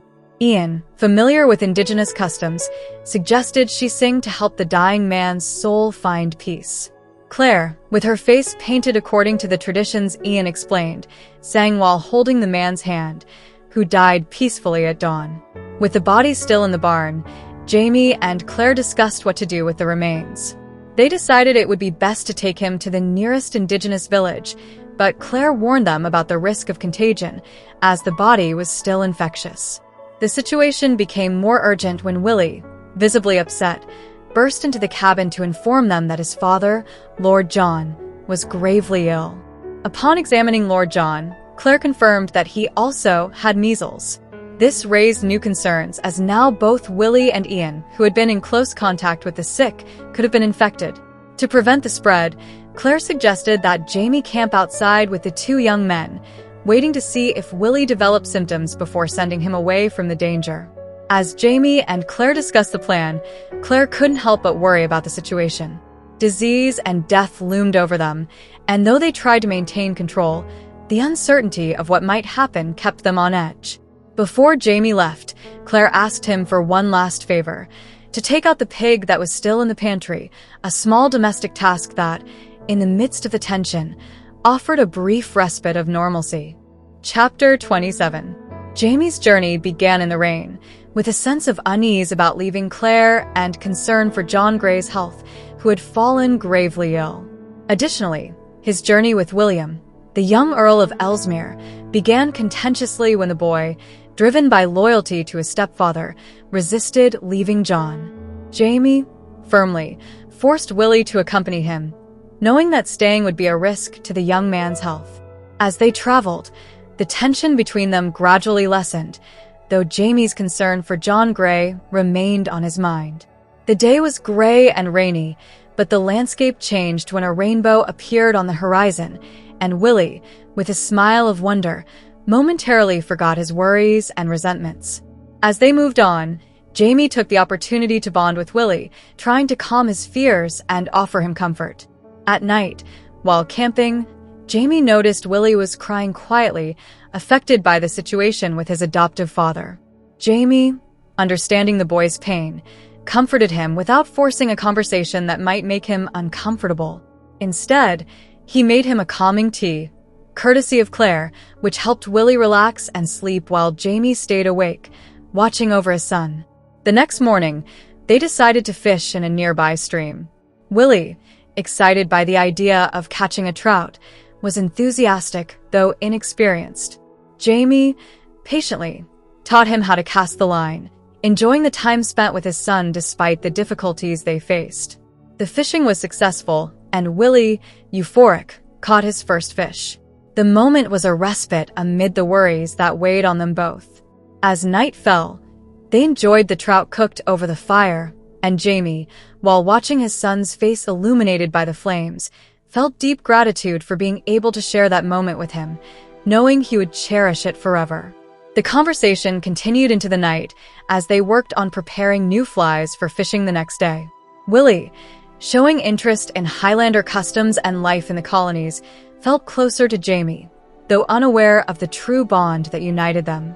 Jamie, for his part, struggled with his own feelings of jealousy and love for the boy, thanking John Grey for caring for his son, but also lamenting the distance that would always separate them. At the end of the night, as Willie settled into sleep, Jamie allowed himself a brief reflection on his own life, his children, and the decisions he had made. Though the situation was complicated, he was grateful for the opportunity to have spent those days with his son, even if William would never know the truth. Chapter 28. By the end of the day, Ian was showing clear signs of fever and exhaustion. The white spots in his mouth confirmed the diagnosis of measles. Claire, worried, helped him to the cabin, where she settled him in a bed next to Lord John. Ian, already weak, accepted Claire's care while Lord John watched from his bed. Claire prepared a willow bark infusion to relieve Ian, though it was originally intended for Lord John. As Ian tried to rest, he began to talk about the past, mentioning Gilus Duncan and his time of captivity in Jamaica. Through his feverish rambling, disturbing details emerged about Gilus's practices, who used gemstones in rituals involving young boys. Ian, in his fevered state, narrated how Gilus had used him for her purposes, leaving Claire and Lord John horrified. Suddenly, a noise at the door interrupted them. Rollo, Ian's dog, appeared, causing brief chaos before calming down and curling up next to his master, providing him comfort. While Ian slept, Claire and Lord John shared a tense but sincere conversation. Claire confronted Lord John about his decision to bring William, leading to a discussion about the feelings and jealousy they both harbored. However, the conversation also revealed a mutual respect that helped ease the tension between them. As the night wore on, Claire was engulfed in her worries about Jamie and William's well-being. While Ian continued to improve, Claire tried to maintain normalcy by tending to daily tasks. However, the unexpected arrival of Pastor Gottfried brought bad news. The Mueller family, whom Claire had recently helped, had been struck by measles, resulting in the deaths of Petronella and her baby. Gerhard Mueller, in his grief and fury, had blamed the Indians and sought revenge. Claire's concern deepened upon learning that Mueller was on his way to the cabin. Though it wasn't clear what Mueller intended, Claire couldn't help but fear the worst. Finally, Mueller arrived, devastated by grief and alcohol, seeking comfort from Claire. However, the moment took a disturbing turn when Mueller handed Claire a talisman wrapped in cloth. Upon opening it, Claire discovered with horror that it contained the scalp of an indigenous victim, the result of Mueller's revenge. The encounter left Claire deeply disturbed, recalling the words of Neawen, a wise woman who had warned her about illness and death. As she faced the harsh reality of the violence and suffering around her, Claire couldn't help but feel the weight of her responsibility and the danger looming over them all. Chapter 29. Jamie and Willie's journey took a chilling turn when Jamie smelled smoke before reaching the village. Detecting the unusual scent, Jamie became cautious, instructing Willie to hide with the horses while he investigated. His instructions were clear and detailed, telling Willie how to return home if Jamie didn't come back before nightfall. With tension palpable, Jamie ventured into the forest, where the smell of burning flesh and smoke grew stronger. When he arrived at the village, he discovered a desolate scene. The huts were in ruins, and the air was thick with death. Jamie was greeted by a dog belonging to Onakera, a known Tuscarora hunter, leading him to think there might still be survivors. Onakera led him to a clearing in the forest where the few survivors had taken refuge. There, Jamie found Nakagnawido, the village elder, crushed by the tragedy. The conversation between them was brief, but laden with sorrow. The measles had devastated the tribe, leaving only a quarter of the population alive. Neawen, the village shaman, had disappeared into the forest searching for a remedy or talisman to stop the disease, accompanied by Gabrielle and Benna, but none of them had returned. Nakagnawido, drowned in grief and the brandy Jamie offered him, explained how they had burned the houses with the bodies of the dead inside, a desperate measure to contain the curse they felt hung over them. Now, the survivors planned to abandon the village and head north to Ojinathaka, seeking a fresh start far from the tragedy. Jamie, deeply affected by the devastation, felt a mix of relief and guilt knowing his own family was safe. As the sun began to set, he hurried to reunite with Willie, aware that darkness would soon fall. Part 8. Chapter 30. In April of 1971, Roger was in Oxford, juggling his life after Brianna, his girlfriend, had unexpectedly left him. As he looked at the rainy sky, he received a call from Edwina, the dean, who tried to persuade him to take on a week of lectures for a group of American university students. Though Roger initially resisted, the monetary offer and the prospect of keeping his mind occupied made him reluctantly accept. Roger's emotional state was tense, fueled by Brianna's recent departure, who had sent him an apology letter from Sri Lanka, explaining that she was busy with lectures and interviews. However, Roger sensed something more than mere excuses in those words and felt a deep emptiness inside, struggling to understand the real reason for the distance between them. In May, when Roger returned from his lectures, he found several heavy boxes waiting for him at the porter's lodge. Upon opening them, he discovered they contained personal items and memories of Brianna, accompanied by a brief note that read, "You once told me your father said everyone needs a story. This is mine. Do you want to keep it with yours?" As he went through the items, from old photographs to family heirlooms, Roger realized the importance of these memories to Brianna, and a sense of unease grew within him. What surprised him most was the absence of two important items: the silver bracelet he had given her and her grandmother's pearl necklace. These were pieces Brianna wouldn't have left behind without a significant reason, leading Roger to think she might be on a dangerous journey in search of her mother, Claire, and the mysterious Jamie Fraser. Desperate for answers, Roger called Dr. Joseph Abernathy, a family friend, who confirmed that Brianna had left Boston for Scotland, to Inverness, in late April. Panic seized Roger as he realized Brianna might have attempted to cross through the stone circle at Cray na Dun to find her biological father in the 18th century, following in her mother's footsteps. With his heart in his throat and a sense of urgency, Roger drove to Inverness in the rain, tormented by the thought that Brianna had risked her life on a dangerous journey without telling him. As Abernathy's words echoed in his mind, "Wouldn't you?" Roger realized that although he understood Brianna's impulse, what hurt most was that she hadn't trusted him enough to share her plans. Chapter 31. When Roger returned to Inverness, he was greeted by the familiar scent of the manse, now transformed into an inn, and by Fiona and Ernie's enthusiastic welcome. Though the house had changed, the warm spirit he remembered remained intact. Roger, wasting no time, settled into his old room and began investigating Brianna's whereabouts. Thanks to her distinctive appearance, Brianna hadn't gone unnoticed. Roger discovered that she had arrived in Inverness from Edinburgh and had rented a car to head to the countryside, asking the driver to drop her off in a remote place where she claimed to meet friends.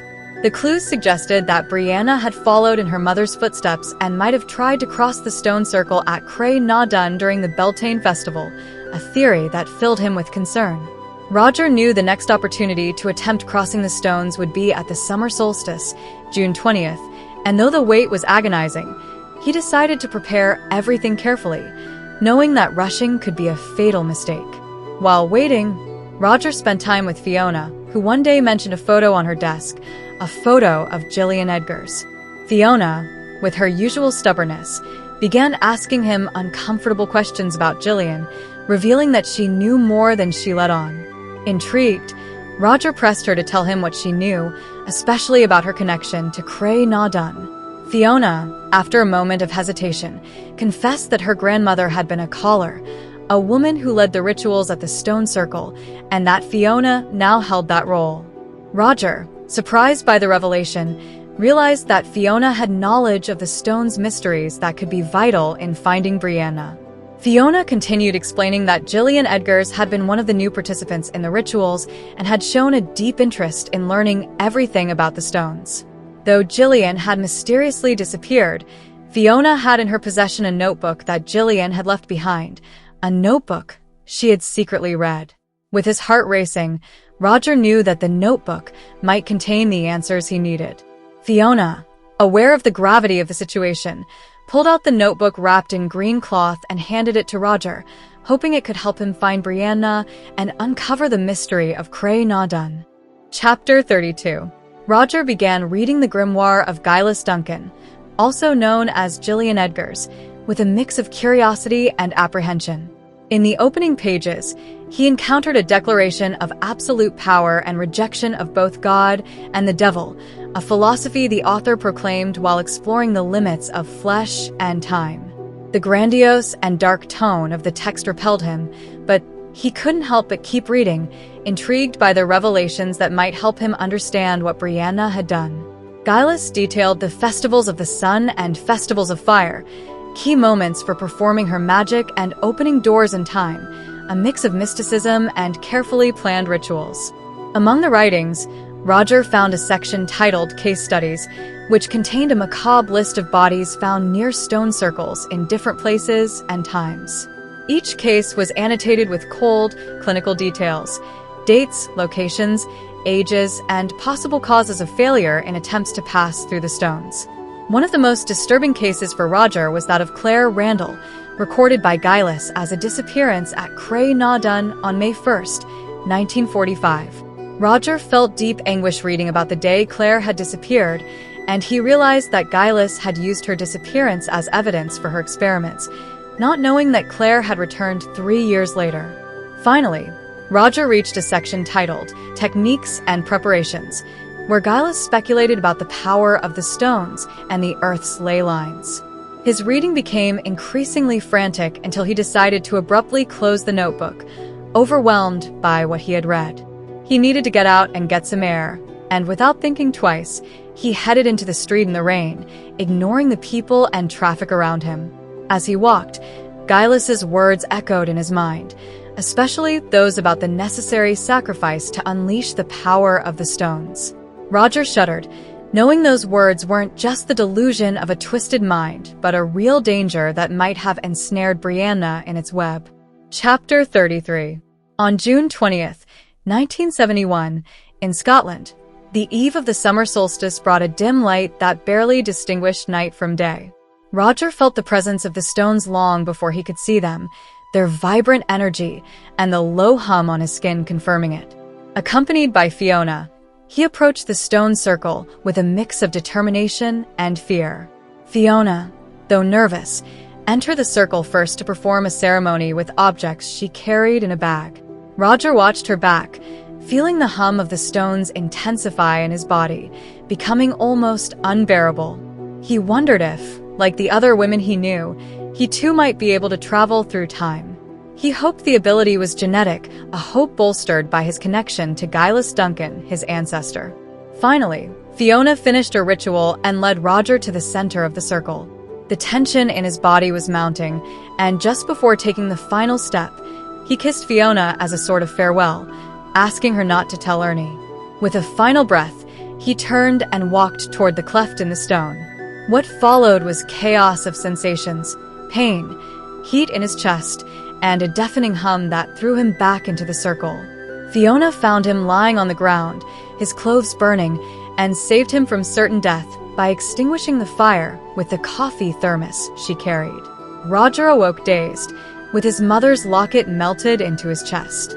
Fiona's engagement ring, with its tiny diamond, was what Roger decided to carry with him, hoping it would protect him on his next attempt. Despite Fiona's pleas not to try again, Roger knew he had to. This time, he was determined not to fail. With a final gesture of gratitude towards Fiona, he bid her farewell and walked toward the stone. As he disappeared into the cleft, the air on the day of the summer solstice trembled slightly, as if the echo of a name resonated in the wind. Fiona waited for a long time until the sun reached the top of the stone before finally leaving, wishing him luck on his journey. Chapter 34. In June of 1769, Brianna Fraser finally arrived at Lallybroch, the farm her mother had described to her so many times. From atop a hill, she gazed at the whitewashed farmhouse with its stone-gray windows and chimneys, convinced she had reached the right place. She felt a mix of excitement and trepidation, wondering who she would meet first and how they would react to seeing her. As Brianna approached the house, a rider appeared on a bay horse.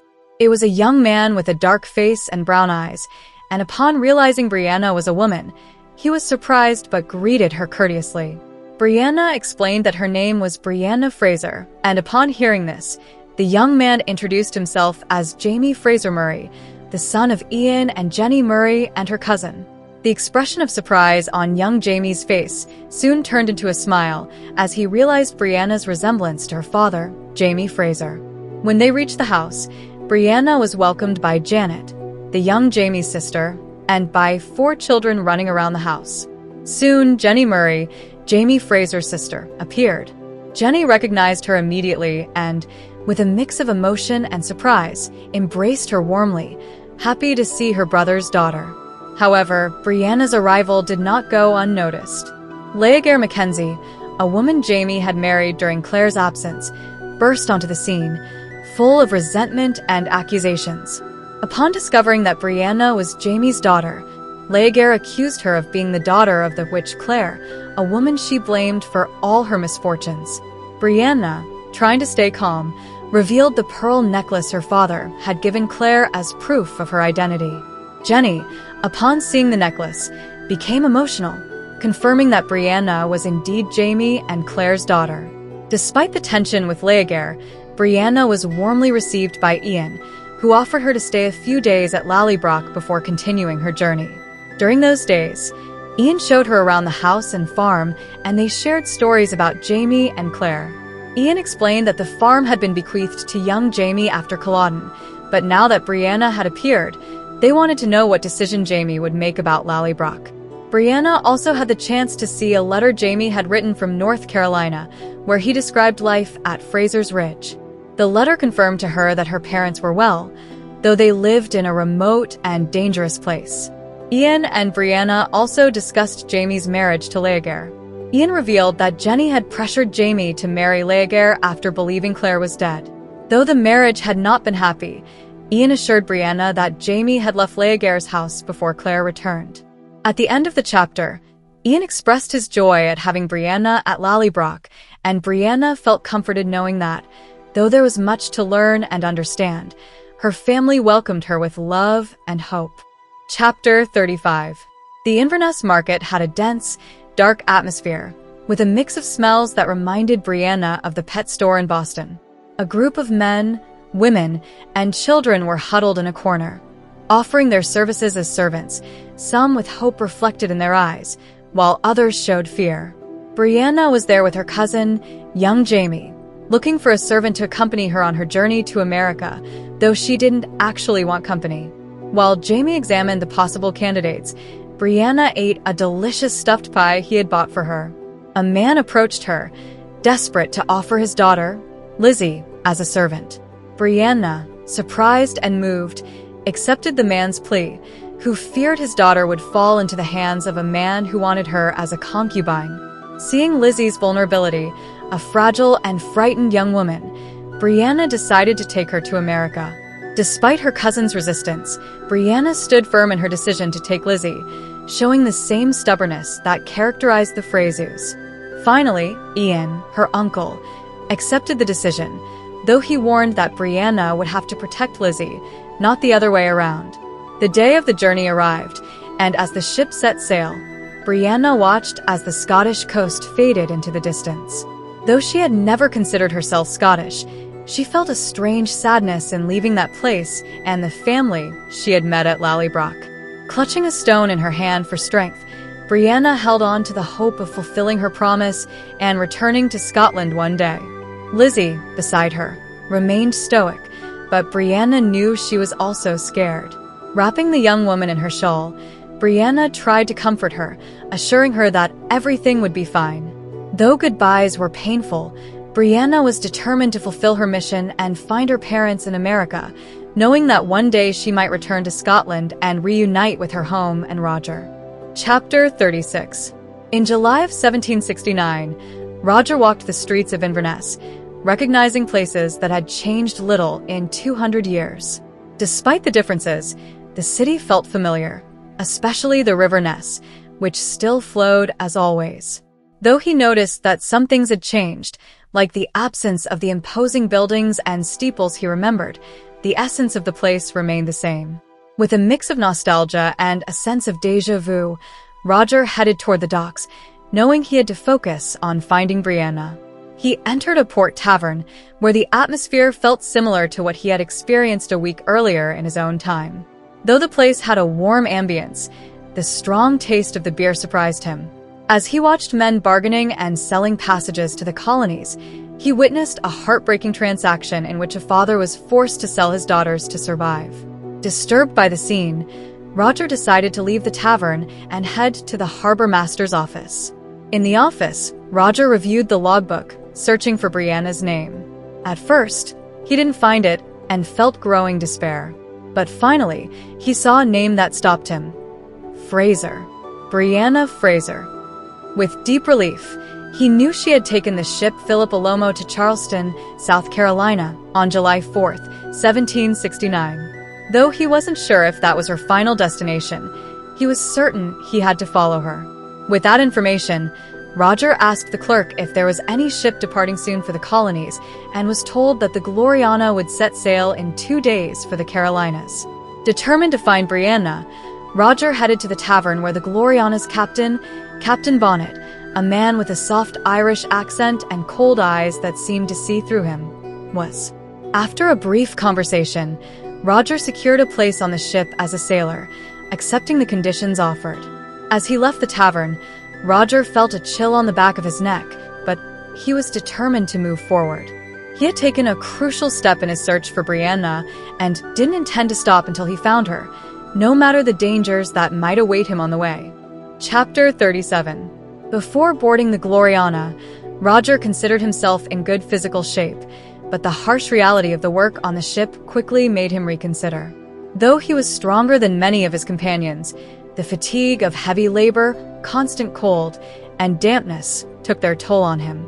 For 2 days, they loaded barrels of salt, rolls of cloth, and other heavy goods, work in which Roger's strength proved very useful.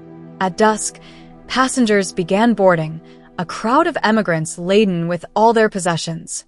Among them, Roger noticed a girl wearing all her clothes, which made him think of the desperation of these people. While helping a mother with her young son, he felt a mix of empathy and sadness, aware of the harsh reality they faced. The Gloriana set sail for the colonies, and the days were filled with storms, seasickness, and the tedium of long work hours.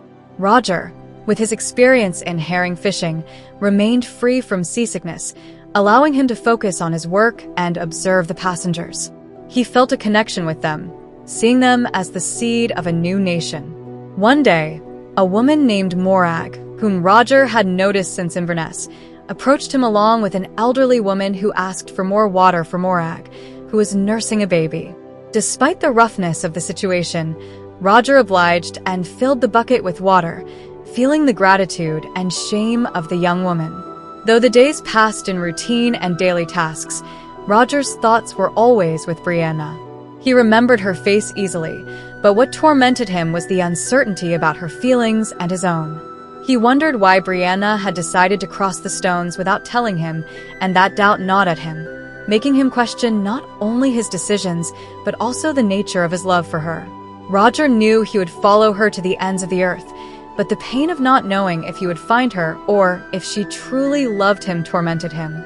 Every night, as he twisted in his hammock, the same questions haunted him, and the fear that he might never know the real answer became increasingly real. Chapter 38. An unexpected storm battered the Gloriana, forcing the passengers to remain in the hold for 3 days. Meanwhile, the crew worked tirelessly to keep the ship afloat, and Roger, soaked and exhausted, barely managed a few hours of rest before being ordered back to work. As night fell, nearly out of strength, Roger helped distribute fresh water to the passengers, who, after days confined, emerged on deck with a mix of relief and exhaustion. A girl, Isabel, approached him excitedly about the end of the storm, but her joy turned to fear when she saw a dark silhouette in the water, which Roger identified as a shark. Later, a woman approached Roger, asking him to have the captain rub her child's eyes with a gold ring, believing in its healing power. Though reluctant, Roger took the boy to Captain Bonnet, who performed the ritual without comment. Roger then noticed Bonnet's indifference toward the child, which disturbed him even more. That same night, Roger was awakened by screams. A violent mutiny had erupted aboard the Gloriana. The passengers, weakened and desperate, were fighting the crew in a desperate attempt to resist what they believed was a pirate attack. However, there were no pirates. The reality was even more terrifying. The sailors, led by Captain Bonnet, were throwing the passengers sick with smallpox overboard in an attempt to prevent the disease from spreading. Roger, horrified, tried to intervene but was struck and thrown aside. Though the passengers fought fiercely, the crew, stronger and better fed, soon dominated the revolt. Roger could barely endure the sight of the bodies being thrown into the sea and retreated to his hammock, trying to block out the screams that still echoed in his mind. The next day, driven by a sense of helplessness and horror, Roger decided to explore the hold in search of survivors. There he found Morag Mackenzie, hiding with her baby. Terrified, Morag threatened him with a knife, fearing Roger would betray them. But Roger, after examining the child and seeing that his rash wasn't smallpox, decided to help her. They agreed that she would stay hidden until the danger passed. Roger realized the enormous responsibility he had taken on by deciding to protect Morag and her son. He knew that if the child did have smallpox, the situation would become even more dangerous, but he was determined to do everything possible to keep them safe. Chapter 39. The night was thick with a fog so dense that the Gloriana seemed to float in a cloud. Roger took advantage of the darkness to move stealthily through the ship, carrying a little food hidden in his shirt for Morag and her baby. When he reached the hold, he checked that the baby was still alive, despite the pustules covering his face. The firm heartbeat under his finger gave him hope, and though Morag's situation was desperate, he tried to lift her spirits with a smile. On impulse, he kissed her as a gesture of comfort in the midst of uncertainty. Suddenly, a dull sound shook the ship.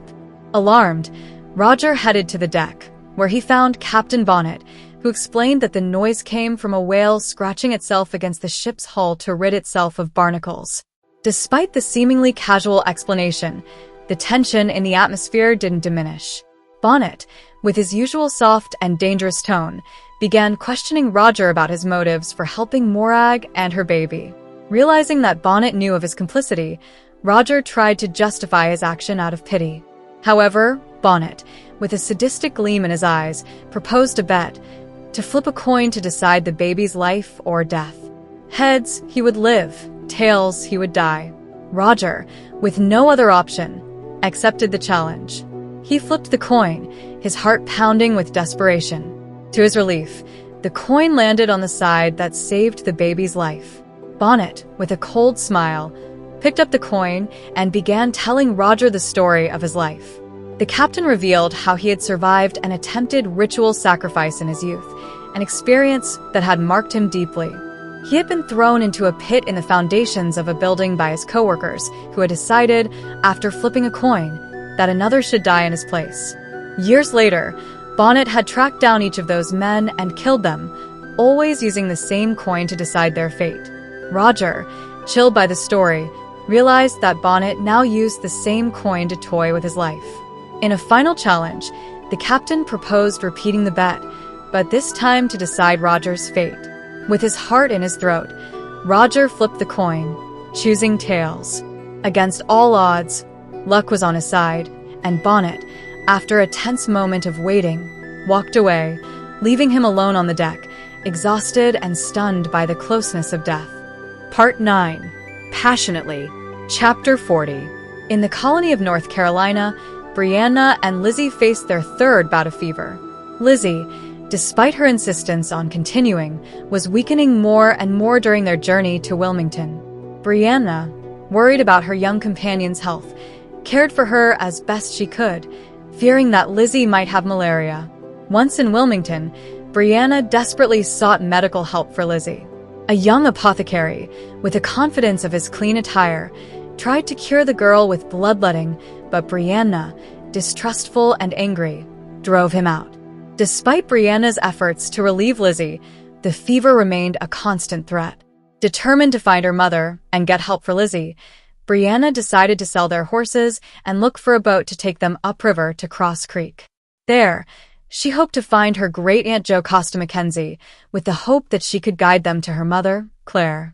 While Brianna was at the inn, Lizzie discovered that a man named Andrew McNeil knew Jamie Fraser, and also mentioned a healer named Claire, who matched the description of Brianna's mother. This confirmed that Jamie and Claire were at Cross Creek. Excited, Brianna prepared to find them. At the same time, Roger arrived in Wilmington after escaping the Gloriana. He searched for Brianna desperately, going from tavern to tavern until he finally found her in an inn. Upon seeing her, his relief mixed with fury, and he confronted her for embarking on the journey alone. The tension between them escalated quickly, culminating in a heated argument and a passionate kiss. Roger, still furious about the risk Brianna had taken, dragged her out of the inn and, in a storm of emotions, revealed that he had followed her because he loved her and couldn't allow her to face the dangers of the past alone. Brianna, though surprised, finally confessed her love for him too, and they reconciled under the moonlight. Later, Roger and Brianna gave into their love in a nearby shed. There, they exchanged impromptu vows, a trial marriage, according to Highland tradition, pledging themselves to each other until death parted them. Despite the roughness of the circumstances, they shared a moment of deep intimacy. However, the peace didn't last long. While discussing how they would return to their time, Brianna discovered that Roger already knew about her parents' deaths in 1776 and that he had hidden this information to protect her. Feeling betrayed, Brianna erupted in fury. The argument turned violent, and finally, in a fit of rage and pain, Brianna left Roger, determined to find her parents on her own. Lizzie, observing Brianna's anguish, tried to comfort her, but fear and uncertainty overwhelmed her. In a final effort to do something useful, Lizzie washed Brianna's clothes, discovering with horror a bloodstain that tinged the water, a sign of the emotional and physical sacrifice Brianna had just made. Chapter 41. Brianna faced a new challenge when Lizzie had another fever attack at a critical moment. Although Brianna was desperate to leave for Cross Creek to find Jamie Fraser, Lizzie's illness delayed her plans. Despite her frustration, Brianna tenderly cared for Lizzie, reassuring her that everything would be all right. Later, anxious and worried, Brianna ventured into the local tavern, where an unexpected detail caught her attention. A man was wearing a gold ring that she instantly recognized. It was her mother Claire's ring, engraved with "From F to C with love. Always."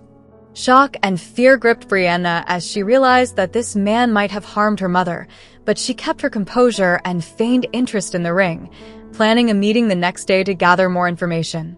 Finally, after days of arduous travel, Brianna arrived at Cross Creek.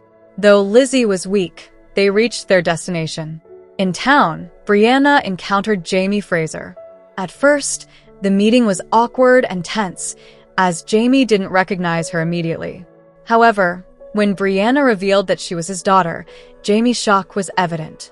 Mixed emotions of amazement, happiness, and confusion overwhelmed them, and Jamie finally embraced her, accepting the reality that his daughter, whom he had never met, was standing before him.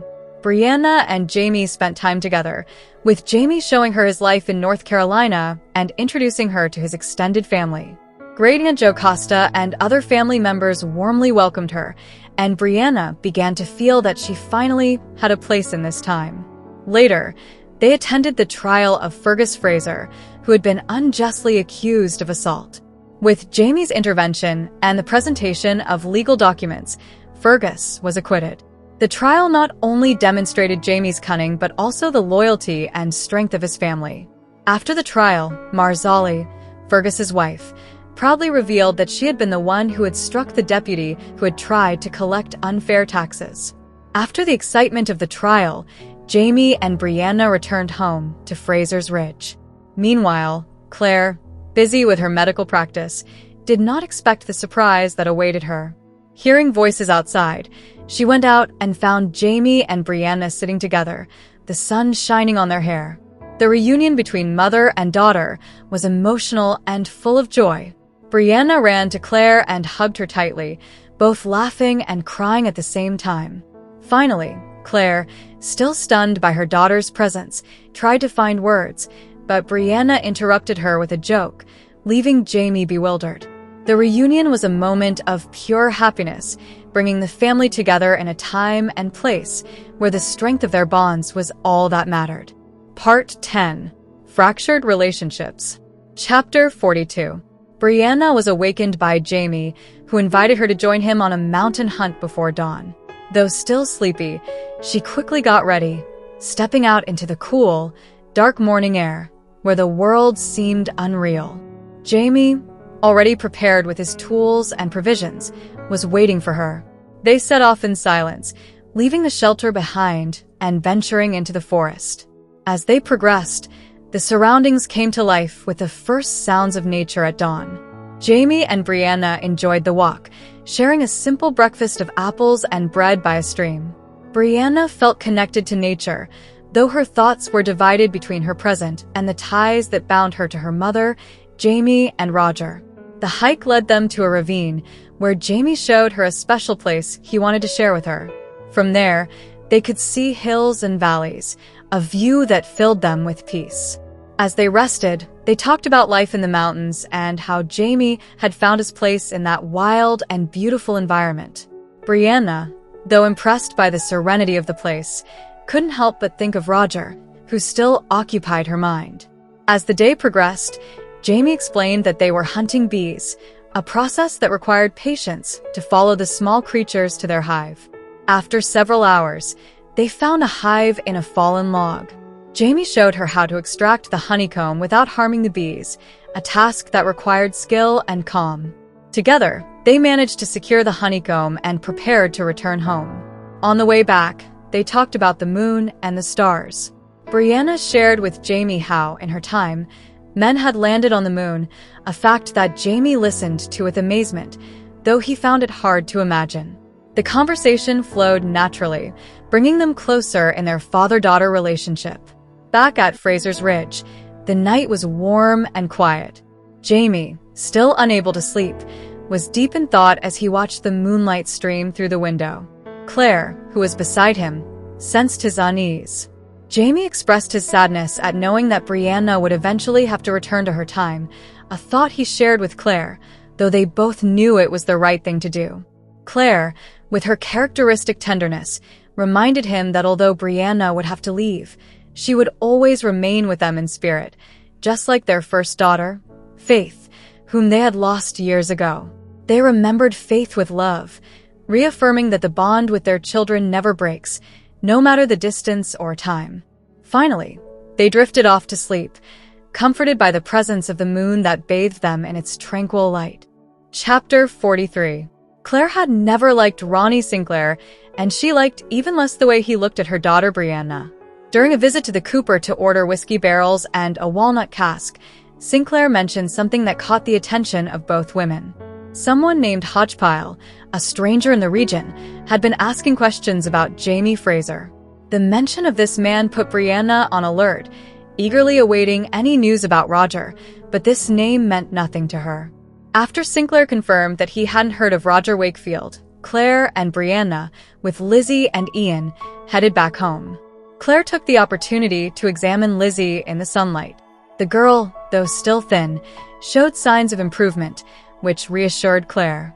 During the trip, Ian, always protective, expressed his displeasure at seeing the blush on Brianna's face as she left the shop, but she calmed him by explaining that Sinclair had been drawing indecent figures. Meanwhile, at Jamie's distillery, located near Fergus's house, family and friends worked on producing whiskey. Marzali, Fergus's wife, was in charge of overseeing the process. Germain, Marzali and Fergus's young son, nearly choked on a small object, but Brianna acted quickly and saved him, earning Marzali's respect and gratitude. This incident left Brianna trembling at how close they had come to tragedy, but it also gave her a sense of belonging and appreciation within her new family. Later, as Jamie, Duncan Innes, and Kenny Lindsay discussed whiskey and plans for the gathering at Mount Helican, Brianna raised her concern about selling alcohol to the Indians, as she had heard that alcohol particularly affected natives, leading them to intoxication easily. However, the men did not share her concern, believing that each person was responsible for their own actions. Finally, Brianna asked Duncan to investigate Hodgepile and also inquire about Roger Wakefield on his trip to the gathering. Claire, for her part, asked him to look into Joseph Weems, Lizzie's father. This moment of solidarity among the women of the family contrasted with the rough, pragmatic atmosphere of the men, highlighting the more personal and emotional concerns that lay beneath the surface. In the end, when Brianna left the room, Kenny Lindsay made a remark about her nickname, Brie.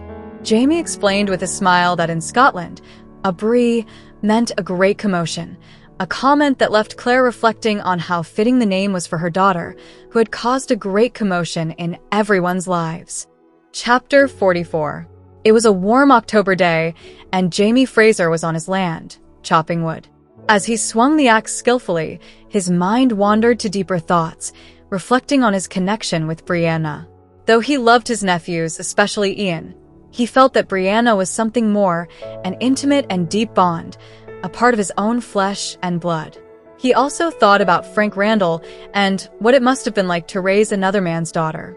As his thoughts ebbed and flowed, the axe broke, and at that moment, Claire and Brianna appeared. Seeing them, any trace of irritation in Jamie disappeared. After a brief exchange, where Jamie warned them about the presence of Indians hunting in the mountains, Claire and Brianna headed to the stream to gather forage. Jamie, concerned for their safety, let them go, though not without some unease. He stayed behind, mending the axe handle and reflecting on the life he had built and the relationship with his daughter, while waiting for Ian and Lizzie to return. When they finally arrived, Lizzie seemed troubled, which immediately worried Jamie. With a knot in his throat, he listened as Lizzie recounted seeing a man at the mill, someone who knew Brianna and had frightened her. Lizzie described the man as polite, a Highlander named Mackenzie, who had had a tense encounter with Brianna in Wilmington.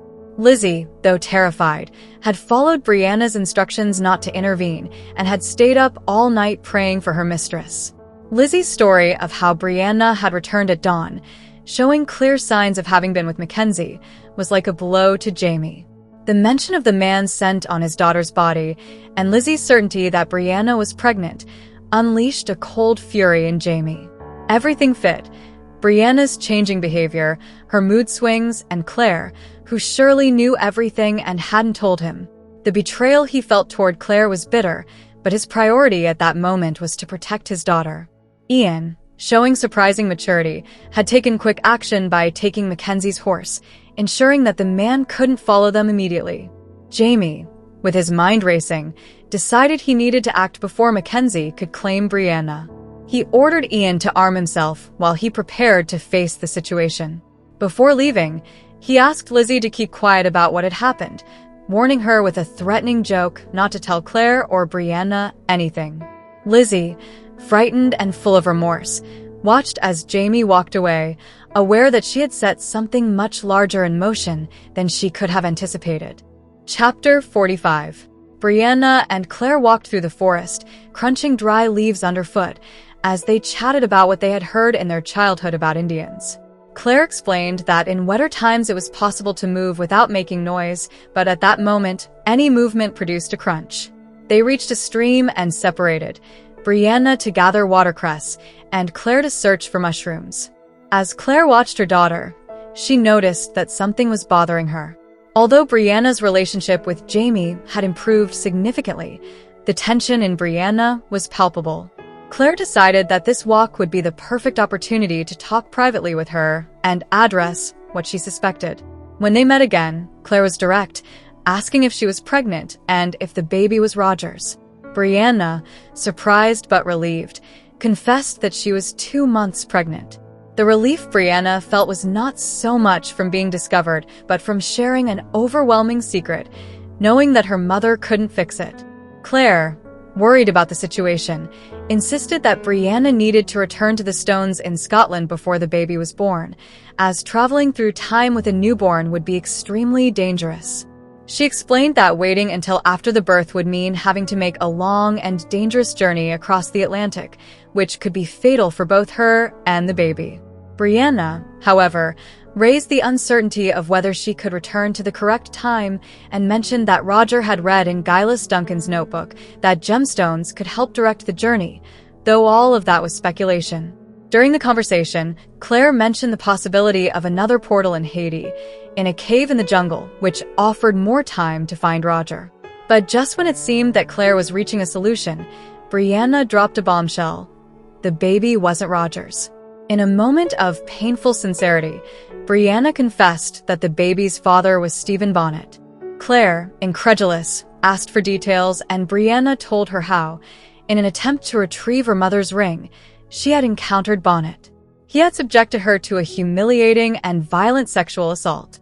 Brianna tried to defend herself, but ultimately gave in, scared and knowing that resisting would only make things worse.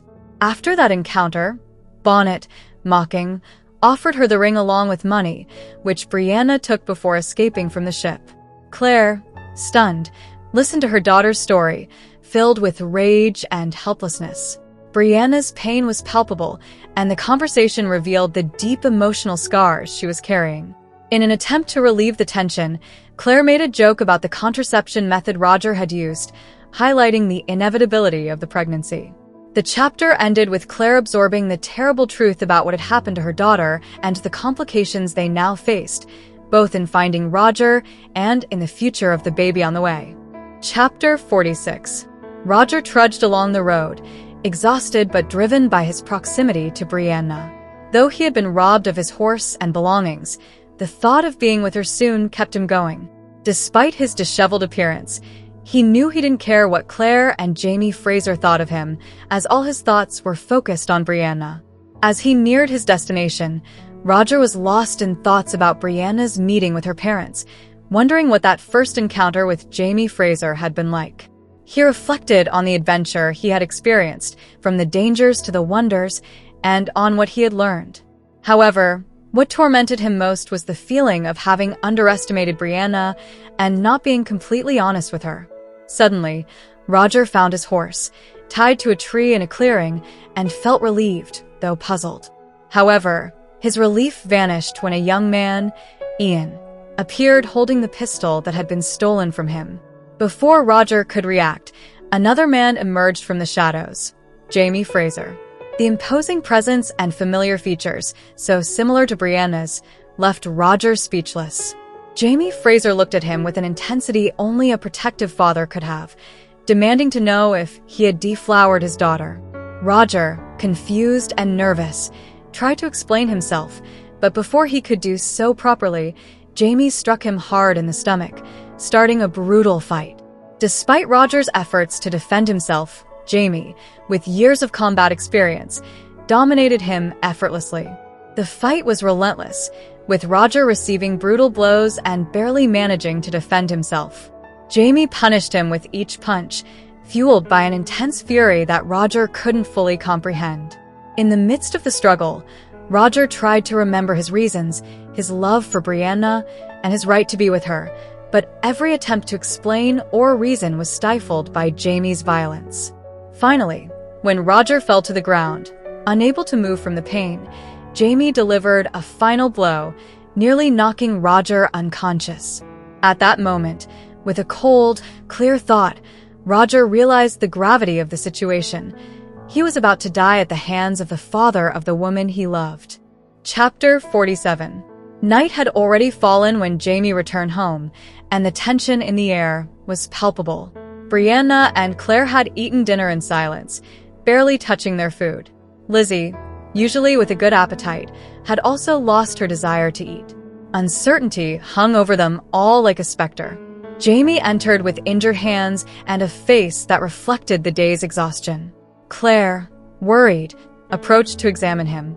Jamie explained that he had hurt his finger while helping Fergus, but there was something in his demeanor that unsettled Claire. As she splinted his broken finger, Brianna tended to him carefully, rubbing his hands with ointment. But the tension in the room was evident. Suddenly, Jamie, in the middle of a Gaelic conversation with Brianna, asked her if she would tell the truth about what had happened. Brianna, not fully understanding the language, felt the weight of the question in his voice. Finally, she confessed through tears that she was pregnant and feared what Roger would think of her when he found out. Jamie, moved by his daughter's pain, comforted her firmly, assuring her that everything would be all right and promising her that he would make sure she had a good future. The night continued in silence after dinner. As Brianna fell asleep, exhausted, Jamie and Claire wrestled with the need to talk and the fear of doing so. The tension in the house was palpable, and finally, Jamie suggested to Claire that they go for a walk. The cool night air offered a reprieve from the oppression they felt inside the cabin. As they walked, Jamie confessed that he had punched a tree to vent his fury and pain, but Claire, who knew her husband well, knew there was more. In their conversation, Jamie expressed his anguish over what had happened to Brianna, fearing that the man who had raped her had left a deeper mark on her soul. Although Claire tried to console him, she also revealed the emotional burden she herself carried, speaking of Frank and how her love for Jamie had affected her marriage in the past. Jamie, though deeply moved, couldn't bear the thought that someone had hurt his daughter in that way. Finally, they both reconciled with their feelings and returned home, determined to face whatever the future held together. In the end, Jamie confessed his love for Claire in a silent but profound way, assuring her that, although he didn't need to hear her say, "I love you," all the time, he appreciated the value of those words when they were said sincerely and at special moments. Together, they returned to the cabin, strengthened by their love and mutual commitment. Chapter 48. The small stable, rustic and cozy, was protected by a log palisade and nestled in a shallow cave beneath a rocky overhang. Daylight filtered through the top of the door, allowing the animals to look outside, which Jamie explained was a way to keep them content. Brianna arrived at the stable, shivering from the cold, but upon entering, she felt the warmth emanating from the brazier in the corner and the small spotted cow resting next to Jamie in the straw. She approached her father, who relaxed upon seeing her and invited her to stay with him. She had brought food for Jamie, and although Brianna insisted she had already eaten, she couldn't resist the temptation of a fresh roll that her father cut for her. The stable was full of life, with animals waiting to give birth, reminding Brianna of a maternity ward. Their conversation flowed naturally, but Brianna had something important to ask, something that had been tormenting her. Finally, she gathered the courage to ask Jamie if he had killed Jack Randall, the man who had hurt him so much in the past. Jamie, though surprised by the question, responded sincerely, explaining that he wasn't sure if he had killed Randall, as the last thing he remembered was waking up on the battlefield of Culloden with Randall's corpse on top of him. Though he hadn't gotten the revenge he wanted, Jamie explained to Brianna that revenge doesn't always bring the relief one expects. Brianna, anguished by her own desires for revenge against the man who had hurt her, admitted that she felt cowardly for not fighting harder. Jamie, patiently, helped her understand that it wasn't her fault and that one cannot always fight against the evil that affects us. In the end, Brianna, emotionally exhausted, allowed herself to be comforted by her father, who laid her down on the straw and soothed her with gentle words. After Brianna fell asleep, Jamie stepped outside, struggling with his own inner demons. He remembered the torment he had suffered at the hands of Jack Randall and how he had eventually found peace through forgiveness. But now, faced with his daughter's pain, Jamie found himself at a moral crossroads. He knew he had to forgive, but he also felt the desire to protect Brianna, even if it meant defying divine mandates. Finally, as the night enveloped him, Jamie decided he would do whatever it took to protect his daughter, even if it meant facing the consequences of his actions. With the cold wind at his back, Jamie headed down the hill, determined to do whatever was necessary to ensure the well-being of Brianna and her child. Chapter 49. November 1769, Claire was in her clinic, contemplating Dr. Rawlings' medical instrument case. In front of her, a row of jars filled with herbs and distillations offered limited comfort. Nothing there would help her with the difficult decision she had to make. Slowly, she opened the lid that held the surgical knives, and one in particular caught her attention. A curved blade scalpel, cold and sharp, which she tested against her neck. It was a beautiful instrument, but its purpose at that moment was grim. The root she had been searching for weeks, intended for a delicate procedure, was on the table. She thought about the options she had to help Brianna, who bore the possibility of an unwanted pregnancy from a rape. The herbs could be dangerous, but the use of the scalpel was even riskier. She was in the midst of these thoughts when Jamie entered, surprising Claire and causing her to cut her thumb with a sharp blade. As Jamie helped her bandage the wound, he noticed that Claire was deeply affected, on the verge of an emotional precipice. Finally, Claire confessed what she had been considering: the possibility of performing an abortion for Brianna if she wished. Jamie, incredulous at first, was dismayed to realize that Claire was considering such a dangerous procedure, one that could cost Brianna her life. The discussion between them was intense, marked by fear, desperation, and love for their daughter. Claire knew that while the procedure could save Brianna from a fate she didn't want, it could also kill her. Jamie, on the other hand, clung to the idea that the life of his grandchild, his blood, had to be protected, even if it meant forcing Brianna to stay in a time and place where she didn't want to be. Finally, Claire, anguished by the argument, went for a walk to calm herself. She knew time was running out and that Brianna would soon have to make a decision. Later, mother and daughter talked. Brianna confessed to Claire that she had considered the possibility of an abortion from the moment she realized she was pregnant, but she also shared a significant memory, a sensation, a quick pain that she had felt shortly after conception, a moment when she knew she wasn't alone. This memory, which Claire had also experienced in her own pregnancy, made both women realize the magnitude of the decision they were making.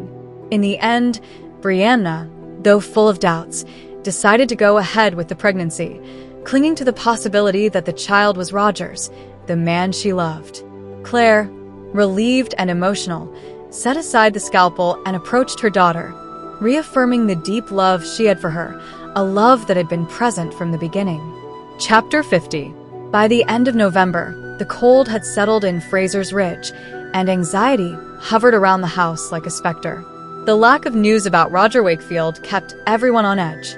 Brianna, though firm in her decision to wait, showed the fear and fury she carried inside when she thought no one was watching. The doubts and unanswered questions weighed on them, like the rain-laden clouds that covered the mountains. As Claire prepared some food, Ian appeared at the door, combing his hair with his fingers and asking for a mirror. He was dressed in his best clothes, an outfit that didn't seem appropriate for an ordinary workday. He confessed that he was there to propose marriage to Brianna, an act that left Claire stunned. Apparently, it wasn't his idea but Jamie's, who had devised the plan with the intention of giving a name and a future to the child Brianna carried in her womb. Brianna overheard the conversation and, full of fury, confronted Ian, demanding to know if what she had heard was true. Ian, nervous, tried to apologize, but Brianna's anger was not easily appeased. She stormed out of the house, determined to confront her father for what she considered an intolerable intrusion into her life. The confrontation between Brianna and Jamie was explosive. Brianna flatly rejected the idea of marrying Ian or any other man who wasn't Roger. Jamie, desperate to protect his daughter's honor and give his grandchild a secure future, couldn't understand why Brianna was so adamantly opposed. The two argued heatedly, with harsh words and reproaches that demonstrated the deep desperation both felt. Jamie, feeling betrayed by Brianna's decision to wait for a man who might not return, accused her of selfishness and recklessness. But Brianna, her voice breaking with rage, reminded him that she had already made her choice. Roger. No matter what Jamie said or did, she wouldn't change her mind. Finally, the truth everyone feared came to light. Jamie, desperately trying to make amends, suggested printing a drawing of Roger to distribute along the coast to get news of him. When Brianna drew Roger's portrait, the horrified expressions on Jamie and Ian's faces revealed what they had done. They had handed Roger over to the Iroquois, believing he was the man who had raped Brianna. The revelation fell like a deadly blow. Brianna, stunned and furious, could hardly believe what she was hearing. Jamie, devastated, confessed that he had acted out of rage and the desire to protect his daughter, unaware that he was destroying her happiness in the process. When Brianna made it clear that Roger was not her rapist, but the man she loved, Jamie was shattered. Brianna's final accusation echoed through the room. She cursed him for what he had done and expressed her pain at ever having known him. The tension in the cabin was palpable, and Claire, feeling powerless, realized that her silence had contributed to this tragedy. The damage was done, and the wounds it had opened might never heal. Part 11. Not at all. Chapter 51. Roger woke up with an intense pain radiating from his head down to his groin. He barely had time to grasp reality before panic overwhelmed him. Bound hand and foot, he found himself on horseback. He vomited, his nerves shattered by confusion and terror. Soon, he realized he wasn't aboard a ship as he had feared, but somewhere in the forest, surrounded by grim-looking men. He was thrown to the ground without any regard, and dazed, he tried to orient himself amidst the chaos in his mind.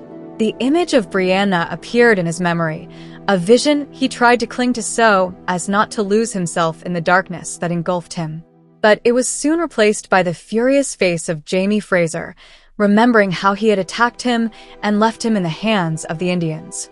The hatred toward Jamie burned in his chest, but it was a powerless hatred, for now, Roger was completely at the mercy of these men.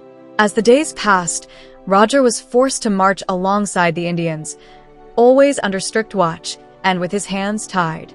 Fatigue and pain pushed him to the limit of his strength, but the determination to return to Brianna kept him going. Day after day, they moved further north, distancing themselves from any immediate hope of rescue. Finally, on the 8th day, Roger saw an opportunity. During an especially difficult trek, he managed to loosen his bonds, and taking advantage of a moment of distraction, he bolted.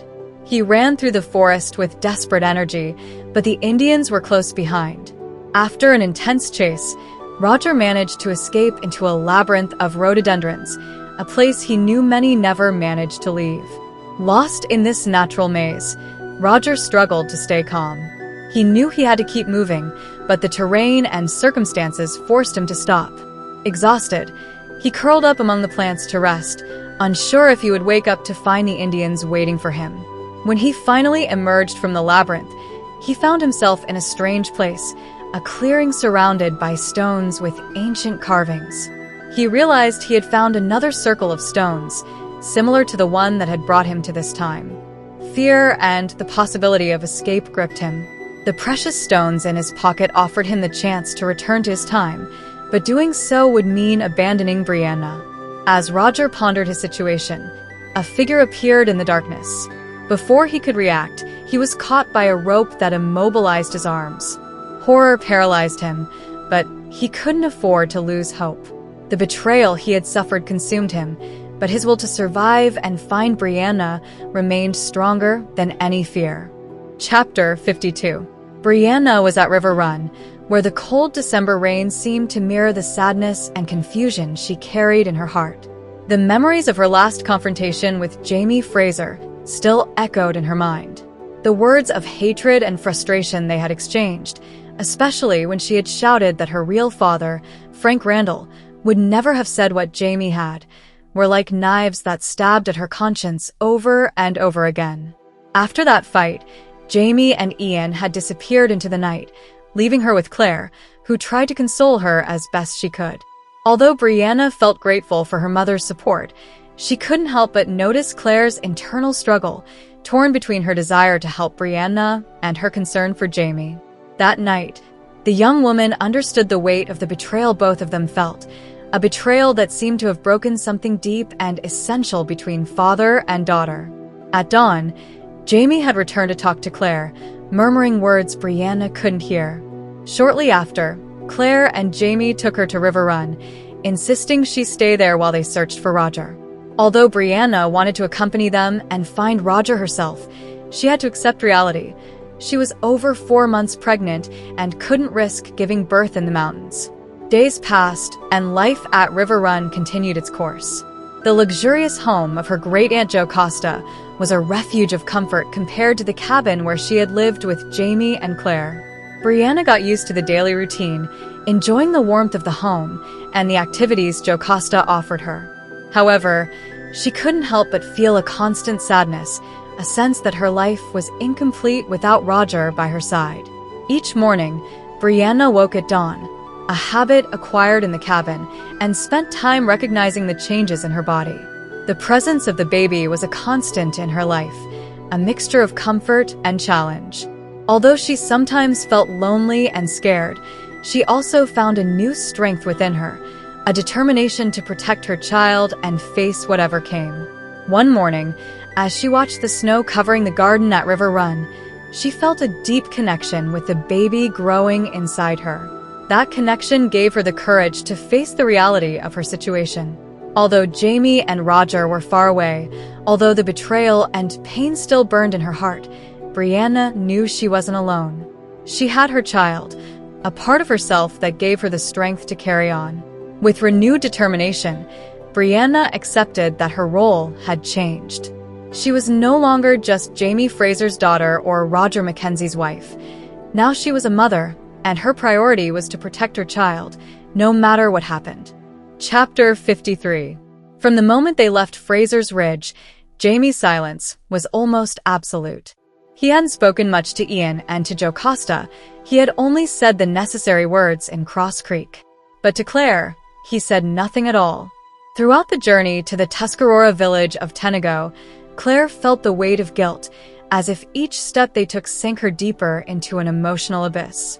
She blamed herself for not telling Jamie about Stephen Bonnet from the start, and that silence had unleashed a chain of events that now seemed almost inescapable. They carried with them 2 mules loaded with barrels of whiskey, part of the Frasers' annual production, hoping it would be enough to negotiate Roger's release. Jamie handed over a barrel to the village sachem as a gesture of goodwill before disappearing with Ian into the communal house to discuss Roger's fate. Meanwhile, Claire waited anxiously at the camp, hoping against hope that Roger was in Tenago, which would allow them to return quickly to River Run. However, Brianna's words kept echoing in her mind. In their last conversation before leaving, Brianna had shown distrust toward Jamie, a distrust Claire feared might be justified. Brianna had insisted that Claire was the only one who could bring Roger back. That confidence, emphasized so strongly, made Claire feel even more responsible. As night fell, Ian emerged from the communal house accompanied by Pollyann, the former slave who had found refuge among the Tuscarora.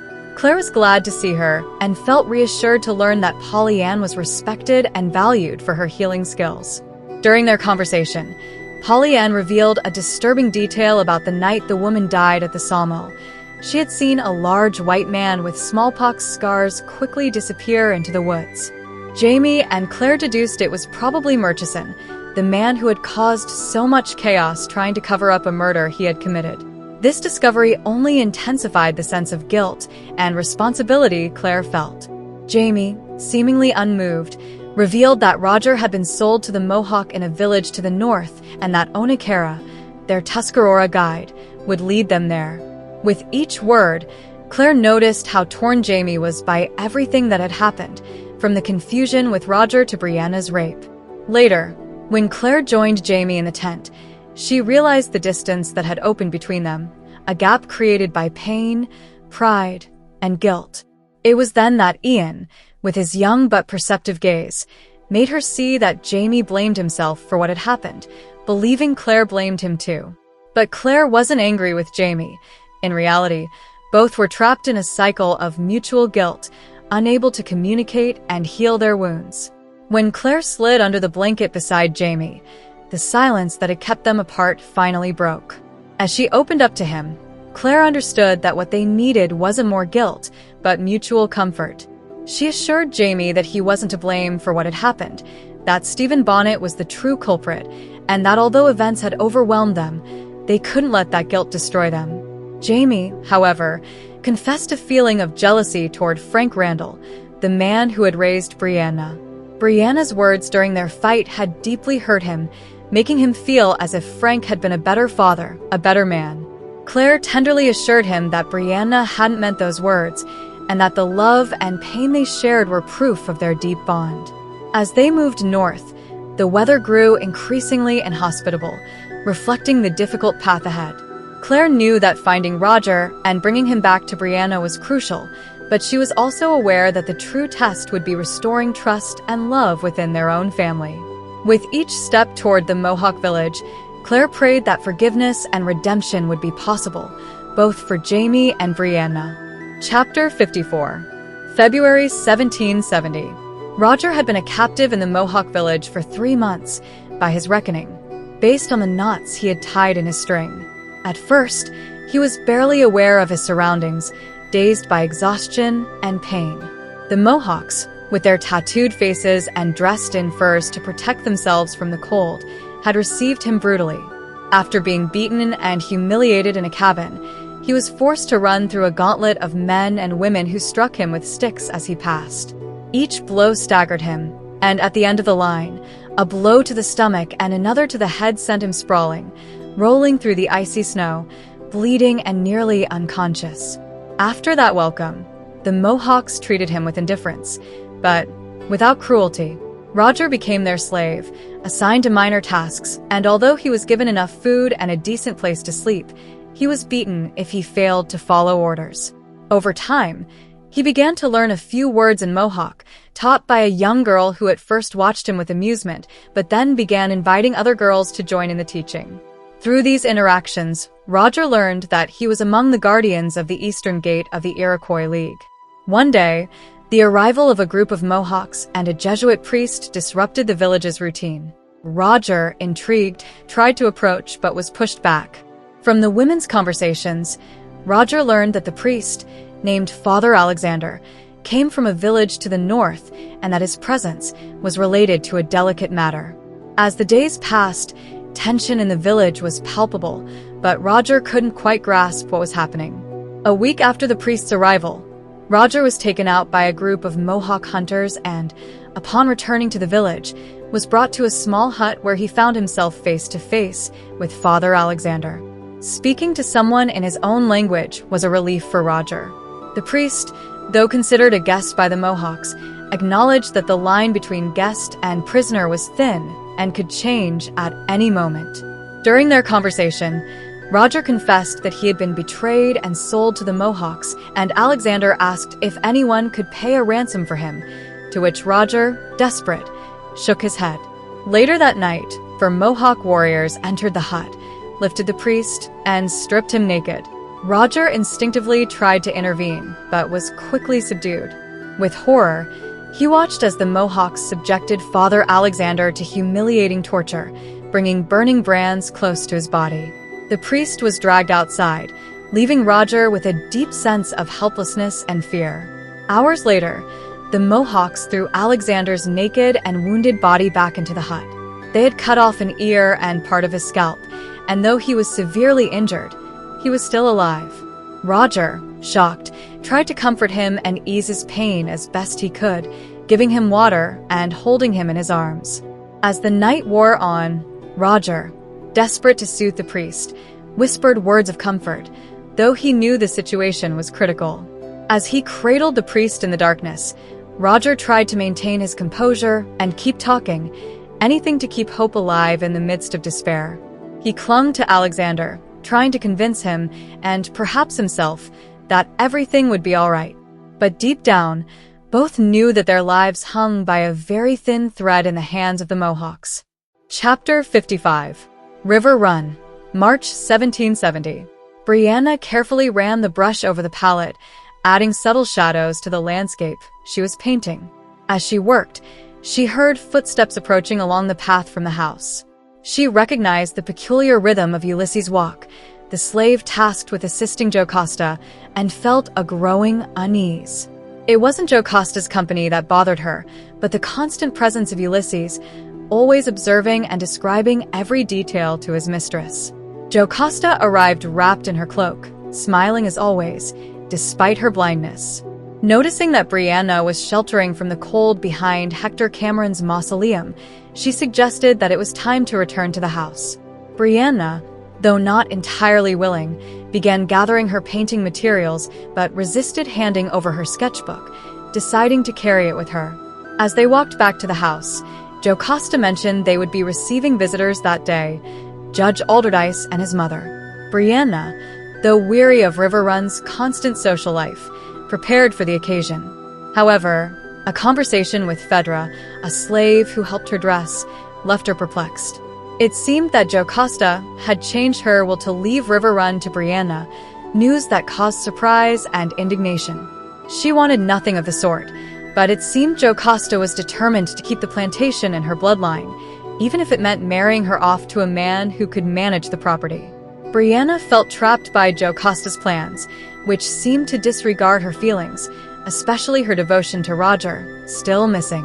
Burdened by these revelations, Brianna retreated to her room, where she immersed herself in her sketchbook, contemplating the faces of her mother, Jamie, and Ian, people she now feared she might never see again. Ulysses' arrival to light the lamps interrupted her thoughts.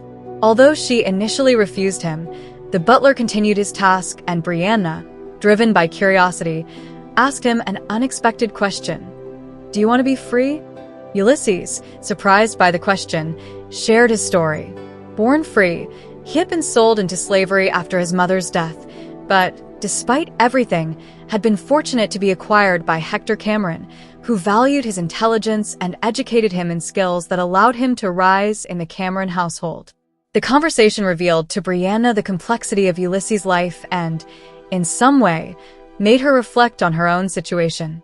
Despite their differences, both were trapped in a system that limited their options and destined them to fulfill the desires of others. At the end of the conversation, when Brianna asked Ulysses for his real name, the butler replied with a sad smile that he no longer remembered, before withdrawing with the same courtesy with which he had arrived. Alone again, Brianna realized that both she and Ulysses were prisoners of circumstances they could barely control, and the prospect of a future at River Run under Jocasta's designs grew even darker. Chapter 56. Roger woke up in the hut before dawn, feeling an emptiness around him. He called out softly to the priest who had shared the space with him the night before, worried that something might have happened to him. Alexander responded from a corner, his voice soft but distant. He was sitting upright in a position that almost seemed meditative. Roger noticed the dried blood on the priest's neck and offered him a deer hide to cover himself from the cold, but Alexander refused, saying it didn't matter. Alexander confessed that he felt his death was near, probably that very day. Despite Roger's disbelief and desperation, the priest asked him to hear his confession, even though Roger was not a man of faith. Roger, still feeling awkward in this new responsibility, agreed. The priest began to recount his story. He had been sent from Detroit to replace an elderly priest at a mission in St. Bertrand-Val. Alexander, young and full of faith, had successfully converted many Hurons to Christianity and had earned the protection of a Mohawk chief by learning their language and preaching in their tongue. However, his success sparked the opposition of the village sachem, leading to tensions between the converts and the non-Christians. His true downfall, as he described it, came when he fell in love with one of his converts. He had never been with a woman before, and his love for her led to an internal conflict. Although he had tried to resist, he finally succumbed to temptation. When he discovered she was pregnant, Alexander found himself torn between his love for her and his devotion to his faith.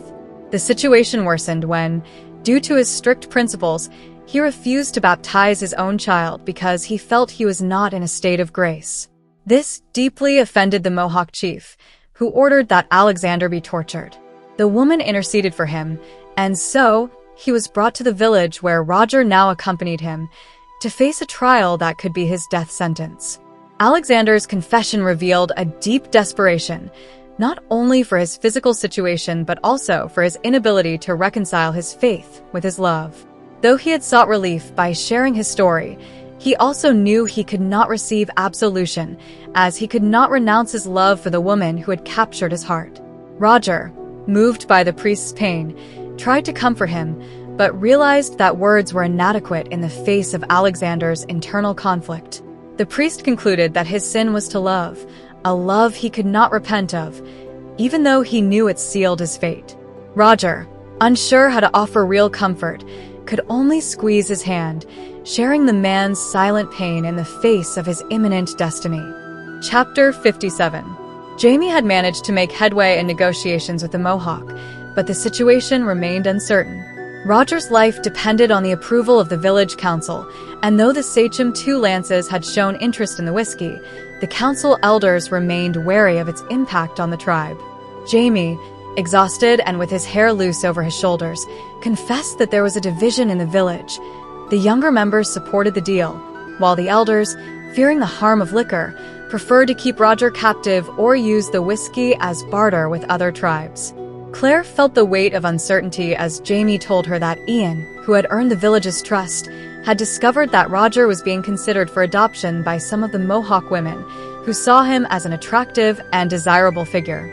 This revelation, though lighthearted, brought a spark of humor to the grim situation, but also highlighted the complexity of the dilemma. Ian suggested holding a small ceilidh to convince the council members with the whiskey, and Jamie, trusting his nephew's judgment, agreed to the plan.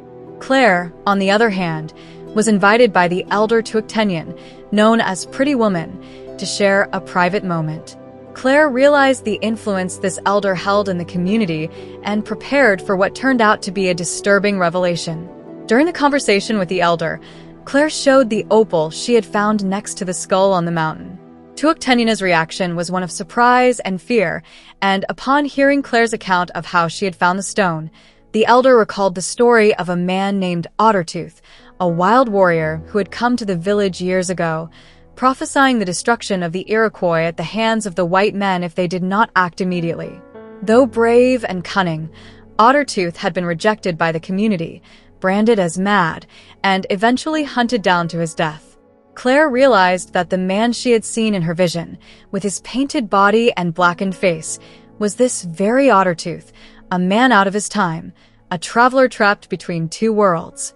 Tuactenian spoke of how they had tried to forget him, but his memory lingered in the stories still told.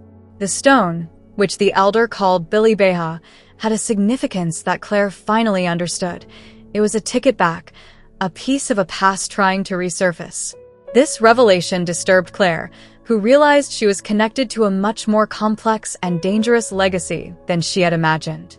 At the end of the ceilidh, Jamie and Claire met in their lodging, both burdened with new concerns. Jamie, confident that the deal with the Mohawk would move forward, remained optimistic, but Claire, with the opal clenched in her hand, knew that her connection to the past could unleash forces she was only beginning to comprehend. Chapter 58. Brianna was preparing for another evening of gatherings at River Run, dressed in a luxurious yellow silk gown that had once belonged to Jocasta. The slave Fedra mentioned that the special guest of the night was a real lord, which caused Brianna to feel irritated and resigned to endure an uncomfortable evening. But her interest was piqued when she heard that the lord in question was a friend of her father, which filled her with curiosity and a certain unease. As the evening progressed, it became clear that Jocasta had invited more people than usual, all single men, with the clear intention of finding a potential husband for Brianna. However, Brianna was not willing to be manipulated. Forbes, one of the guests, attempted to flatter her by offering her the choice of a gemstone for a ring, in an obvious attempt to win her favor. But Brianna, shrewd as ever, politely avoided the trap, though her mind couldn't help but think about the possible utility of those stones for a future journey. Finally, the moment arrived to meet the anticipated Lord John Grey, a slender, medium-height man who did not match the image Brianna had imagined. However, his bearing and courtesy impressed her, and their conversation flowed easily. Lord John, though charming, seemed unwilling to mention her father, which Brianna appreciated, as she was not ready to talk about that subject just yet.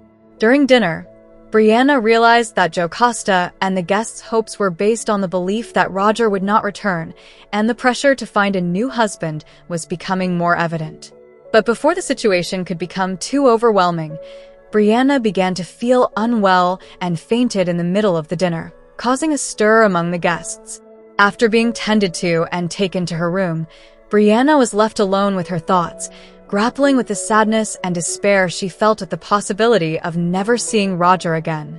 But before she could fully sink into her emotions, she was interrupted by Jocasta and Lord John, who came to say goodbye before he left.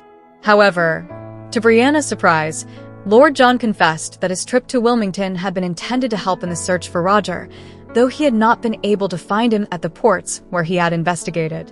The conversation with Lord John continued, and he offered to stay a few days at River Run to try to help her in some way. This gesture of kindness and the possibility of receiving support in her situation provided Brianna with a small relief amid the emotional storm surrounding her. Chapter 59. On a cold, rainy night, Brianna got up in the middle of the night to use the chamber pot in her room. After relieving herself, she decided to empty the pot into the outhouse.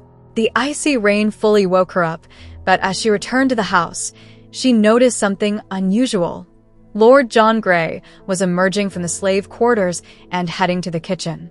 Surprised and with her mind quickly working, Brianna deduced the truth about Lord John's preferences. Back in her room, Brianna reflected on her situation. With Roger missing, her parents far away, and a baby on the way, she felt she had to make a drastic decision. Anger against her father, Jamie, and against Stephen Bonnet was a constant weight on her mind, but she knew she had to act.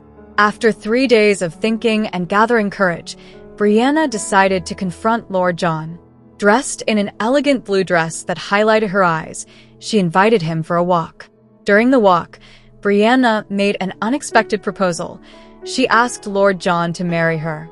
Although at first, he thought it was a joke, Brianna soon made it clear that she was serious, even going so far as to threaten to reveal what she knew about his nocturnal visit to the slave quarters. Lord John, surprised and disgusted, confronted her, questioning her motives. Brianna explained that she wasn't after his money or title but was seeking a solution to her desperate situation. She offered a marriage of convenience, where she would be a good mother to her child and manage his property in Virginia. In return, she expected no physical relationship, as she believed he wasn't interested in women. The conversation grew tense when Brianna mentioned Roger. She explained that she didn't want Roger to feel obligated to marry her because of the baby, but she also didn't want to be a burden to him. Lord John, though impressed by her determination, explained that he couldn't accept her proposal. Despite his refusal, he offered to help her deal with the pressure from suitors and Jocasta. Finally, in a gesture Brianna did not expect, Lord John placed a sapphire ring on her finger, suggesting they announce a false engagement to alleviate the situation. Though it wasn't the solution Brianna had imagined, she accepted, and together they headed to the house to make the announcement. Chapter 60. Roger and Alexander were left alone all day, without fire or food. The Indians returned at dusk, accompanied by an elder with a face painted red. Solemnly, they painted Alexander's face black while a drumbeat ominously echoed in the distance. As night fell, the drums began to beat loudly, filling the village with a deafening rhythm.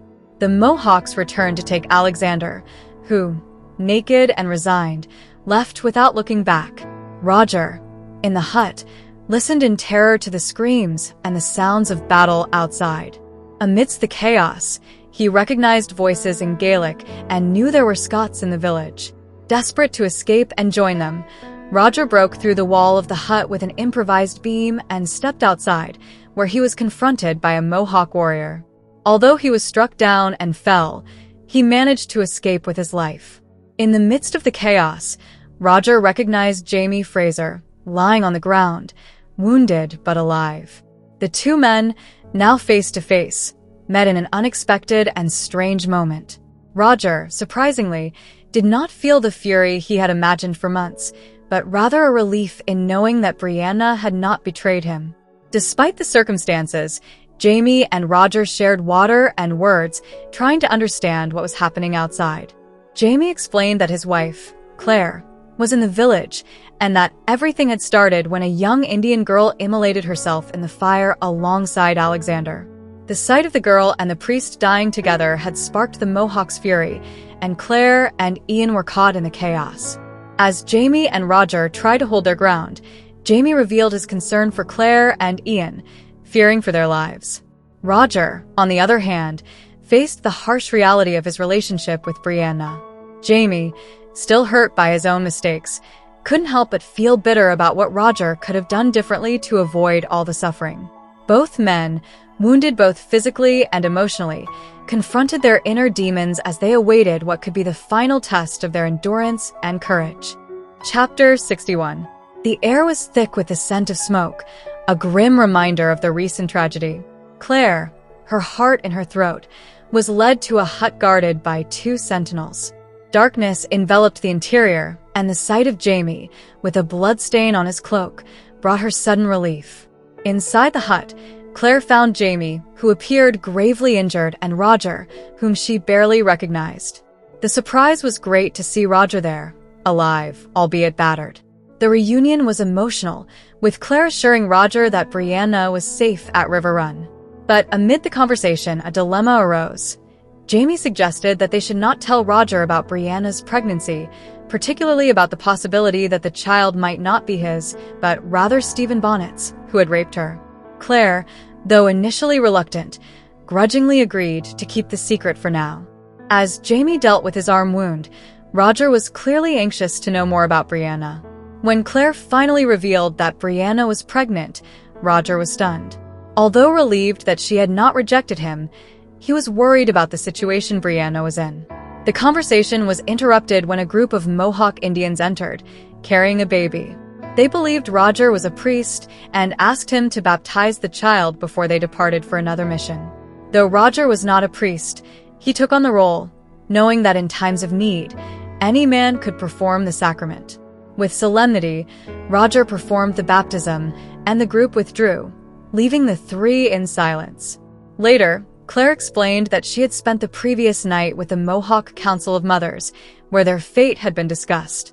They were not going to kill Roger, but there was a possibility that one of them would be adopted into the tribe to replace the man Roger had killed in the fight.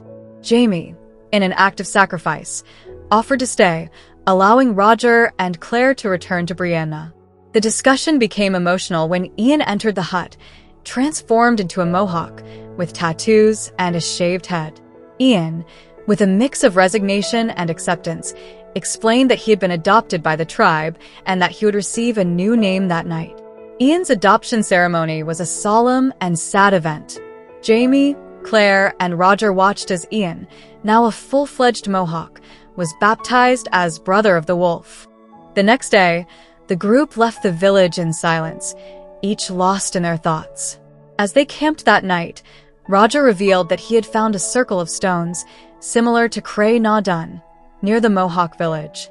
This opened up the possibility that Brianna could try to return to her own time, but Claire quickly dismissed the idea due to Brianna's advanced pregnancy. The conversation took a dark turn when Claire revealed the truth about Brianna's rape. Roger, devastated, faced the reality that Brianna's child might not be his, but Bonnet's. Jamie, furious, challenged Roger to make a decision. Stay and accept the child or leave. Roger, overwhelmed, asked for time to think, but Jamie, enraged, urged him to leave if he could not take responsibility. Claire, unable to stop the confrontation, left with Jamie, leaving Roger alone in the darkness, facing the most difficult decision of his life. Chapter 62. In April 1770, at River Run, the calm of the night was shattered by shocking news. Stephen Bonnet had been captured. When Brianna received the news, she dropped a chess set, scattering the pieces across the floor. The announcement, delivered by Lord John Grey, was so surprising that Brianna needed to sit down before continuing the conversation. Although visibly shaken, she maintained a surprising firmness as she processed the information. Bonnet, known for his crimes, had been apprehended in Cross Creek on charges of smuggling, though additional charges quickly surfaced as his true identity was revealed. His execution was scheduled for the following week in Wilmington. Upon hearing this, Brianna did not express a desire to see Bonnet hanged. Instead, in an unexpected twist, she expressed a wish to speak with him. This request left Lord John bewildered, who initially opposed it, considering her advanced pregnancy and the dangers of such an encounter. However, Brianna, displaying unyielding determination, refused to take no for an answer. She revealed that she was willing to cause a scandal by revealing the truth about her child's paternity if she wasn't allowed to see Bonnet. This argument, along with the clear conviction in her words, finally convinced Lord John, who agreed to help her. That evening, they arrived at the depot where Bonnet was imprisoned. With the weight of her swollen belly and a firm resolve, Brianna demanded to see the man who had caused her so much pain. When they finally met, Bonnet, surprised to see her, showed a cynical and nonchalant attitude. Brianna, filled with emotion, revealed that the child she carried was his, which left Bonnet momentarily speechless. But the conversation took a dark turn when chaos erupted. Sergeant Murchison, Bonnet's accomplice in his illegal activities, had planned to blow up the powder-filled depot to cover up his crimes. In the ensuing struggle, Brianna, displaying fierce bravery, struck Murchison with a musket, knocking him unconscious. Bonnet, seeing the imminent danger, tried to flee, but Brianna, remaining calm, decided to stay in the basement, believing it would be safer than trying to escape. Finally, Bonnet, reluctantly, agreed to carry the unconscious body of Lord John Grey, saving him from the fire. Once outside, in the safety of the open air, Bonnet offered Brianna the chance to join him in his escape. However, she refused, determined not to let him have any more control over her life. Before leaving, Bonnet, in a gesture that seemed mixed between mockery and something deeper, placed a black diamond in Brianna's hand, telling her to take care of it. She, in a moment of clarity and liberation, decided to let him go, fulfilling the promise she had made to her father not to stain her hands with Bonnet's blood.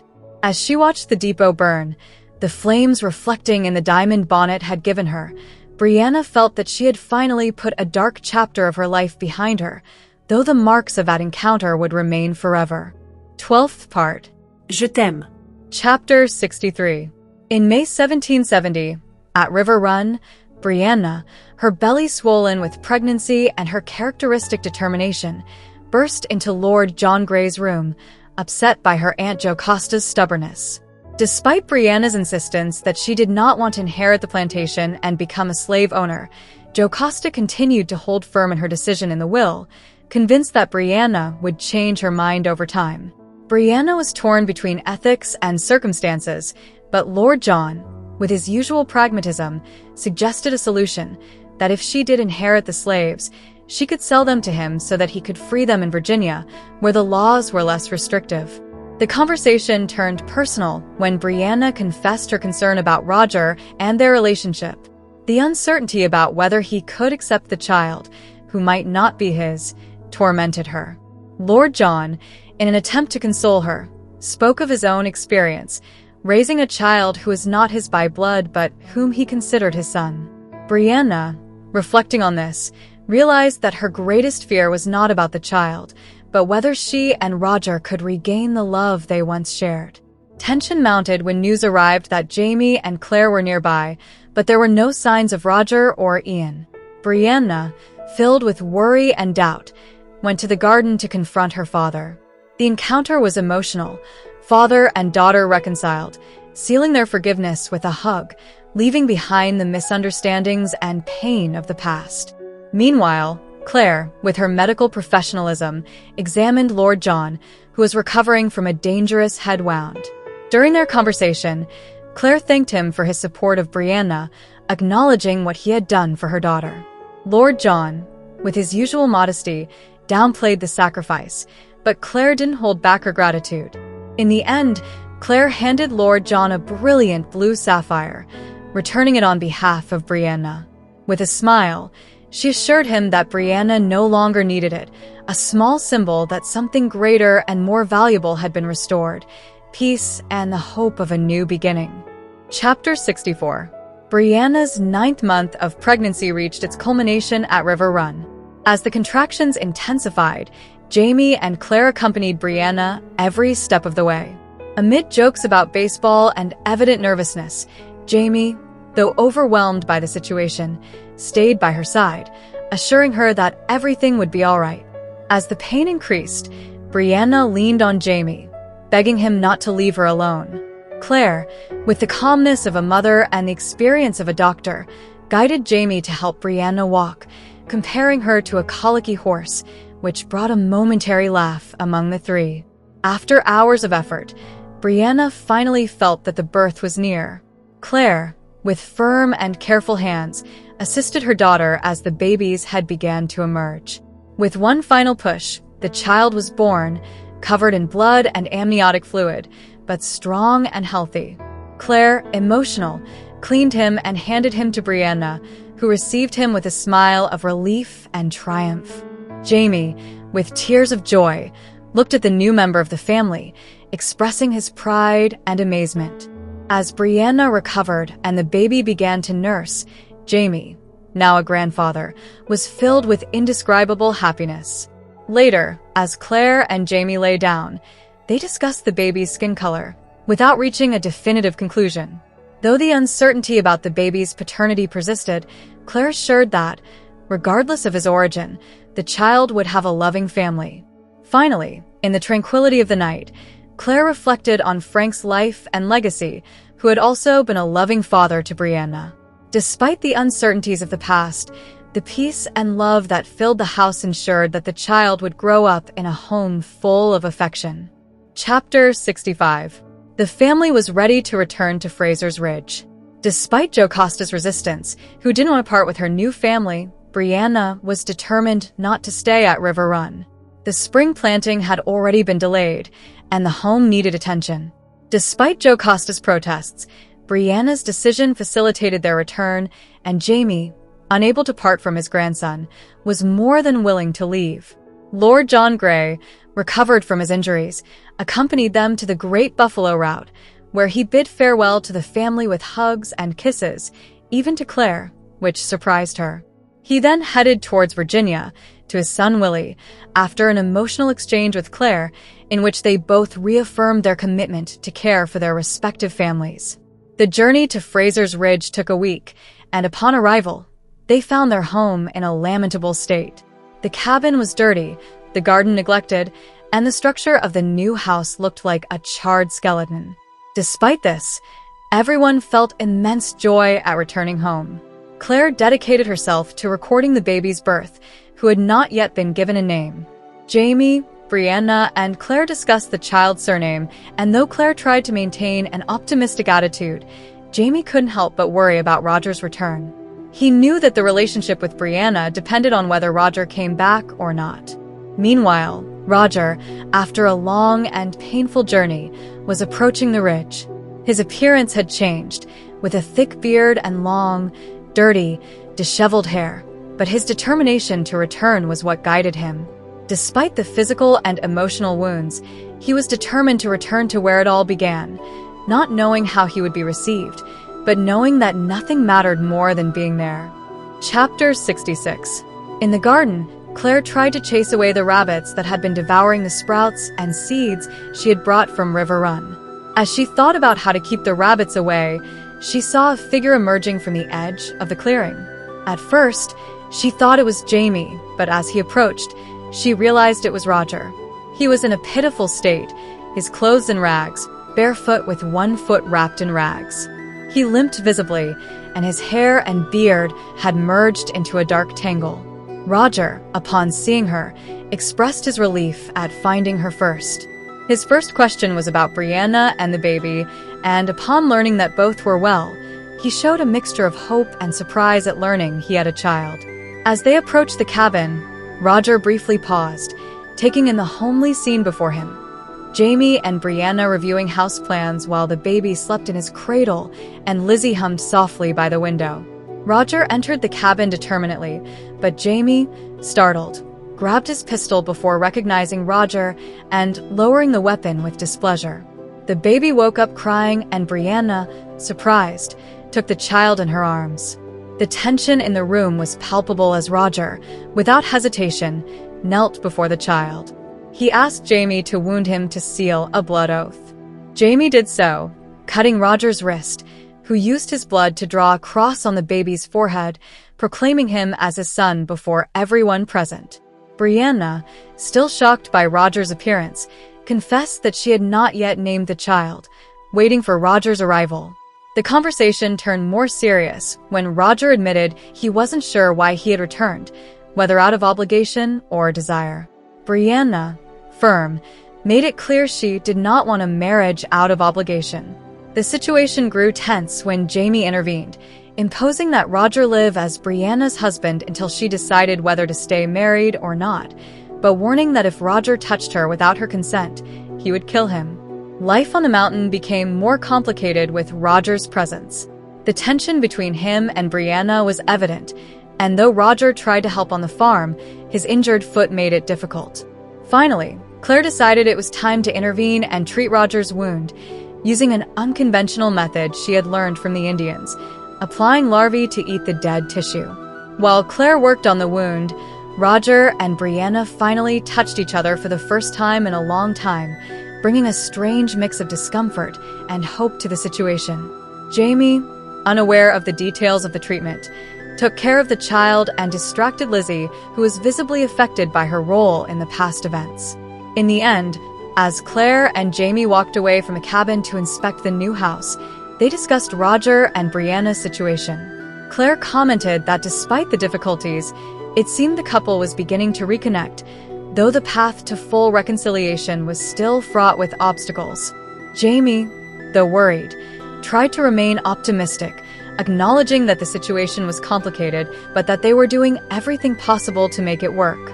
Chapter 67. Roger, still recovering, was alone in the cabin, watching as Brianna headed back to the cottage. That night she had gone without the baby, and though this had allowed them to talk without interruptions, Roger wasn't sure if he should consider it progress. Though they had enjoyed their time together, Brianna seemed to be in constant connection with the baby, as if an invisible force was pulling her back to him. Roger couldn't help but feel displaced. As he ate the stew Brianna had brought him, his thoughts were filled with doubts. Why had he said he didn't know why he had returned? In reality, after days of physical and emotional agony at the stone circle, he had concluded that he couldn't live on the other side without Brianna and the baby, though he wasn't sure how to communicate this to her without seeming desperate. When Claire arrived to check his wound, she confirmed that the maggots had done a good job and that he could start walking again.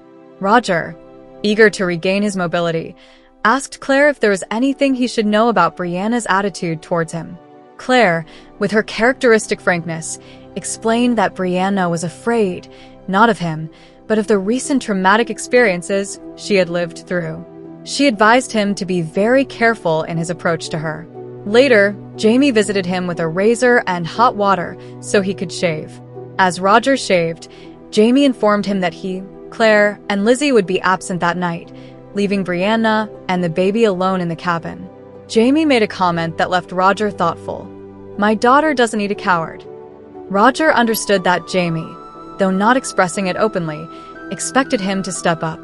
That night, Roger went to the cabin to talk to Brianna. Though the door was closed, Roger didn't give up. Finally, he saw her leave the cabin towards the outhouse, and after a brief exchange, Roger took the opportunity to confront her. He confessed that he had returned because he couldn't live without her or the baby, and he asked her not to let fear ruin what they could have together. Brianna, finally letting her defenses down, allowed him into the cabin. As she nursed the baby, Roger, impressed, watched the scene with a mixture of awe and devotion. Though the tension was still palpable, the two began to reconnect, physically and emotionally. When Brianna finally let her nightgown fall, Roger felt he had regained something he had feared losing forever. In the end, Brianna's question about what he considered sacred was answered in the most honest way possible. You, him, us. There's nothing else, is there? Chapter 68. It was one of those mornings where serenity seemed to envelop everything. The baby had slept through the night, earning the unanimous approval of the family. The hens had been generous, laying their eggs in the designated spot. The bread had come out perfectly from the oven, and the aromas of ham and turkey mingled in the kitchen, creating an atmosphere of well-being. However, the true cause of this calm came from the night before. Jamie had extinguished the candle and called me to join him at the door. I didn't understand what was happening at first, but the sight outside took my breath away. The night was bathed in a soft, mysterious light. The distant waterfalls seemed suspended in the air, while the sound of the water fell like a whisper in the night wind, filled with the scent of grass and pine. Jamie, completely naked, extended his hand to me. Without hesitation, I let my nightgown fall and followed him. We moved in silence, enjoying each other's company under the moonlight. When the moon hid, we woke up laughing, stumbling back to our bed, where we slept until dawn surprised us. That morning, as we had breakfast, I busied myself preparing Jamie's cereal and wiped a trace of oatmeal from his ear. He returned the gesture with a smile that lit up his eyes, taking my hand and kissing it. Brianna, who was watching us from the other side of the table, looked at me with a warmth she shared with Roger, who ate without taking his eyes off her. The harmony in the kitchen was palpable, a scene of pure domestic happiness. That tranquility was suddenly broken by Clarence's braying, our mule announcing the arrival of a visitor. I missed Rollo, our dog, as I went to the door, remembering how he used to greet visitors much more aggressively. However, at least Clarence didn't knock them to the ground. The visitor was Duncan Innes, who brought an invitation from Aunt Jocasta. She invited us to attend a gathering at Mount Helicon in the fall, reminding us that Jamie had given his word to attend 2 years earlier. Jamie, thoughtful, served Duncan a plate of eggs while considering the invitation.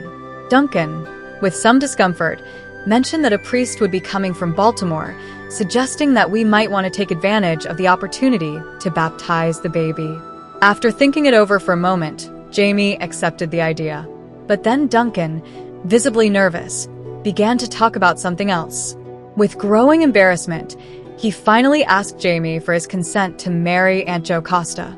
Jamie burst out laughing, surprised by Duncan's request, as he seemed to believe he needed Jamie's approval to marry a woman who, in his view, was old enough to make her own decisions.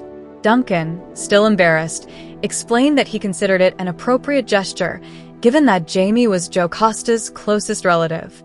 He also mentioned, with some ceremony, that he didn't think it fair to take what might be Jamie's.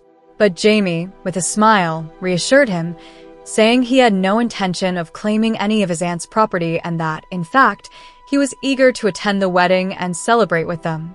Chapter 69. In October 1770, the Fraser-Mackenzie family was traveling to the gathering at Mount Helicon. Roger rode alongside Claire and Fergus, staying close to the wagon where Brianna and the baby were traveling. Jamie, of course, had taken charge of driving the vehicle, insisting on carrying his grandson himself, with Lizzie and Marzali seated behind, while Brianna occupied the front seat. From his position, Roger overheard parts of the discussion between Brianna and Marzali about the baby's name. Brianna, frowning, talked about the name options, debating between John, which she liked but worried might cause confusion, and other names that were close to her. Marzali suggested that, since none of the Ians were present, there wouldn't be any issues with a name like Ian. Brianna also considered options derived from Jamie's names but ultimately turned to Roger, suggesting the name Jeremiah.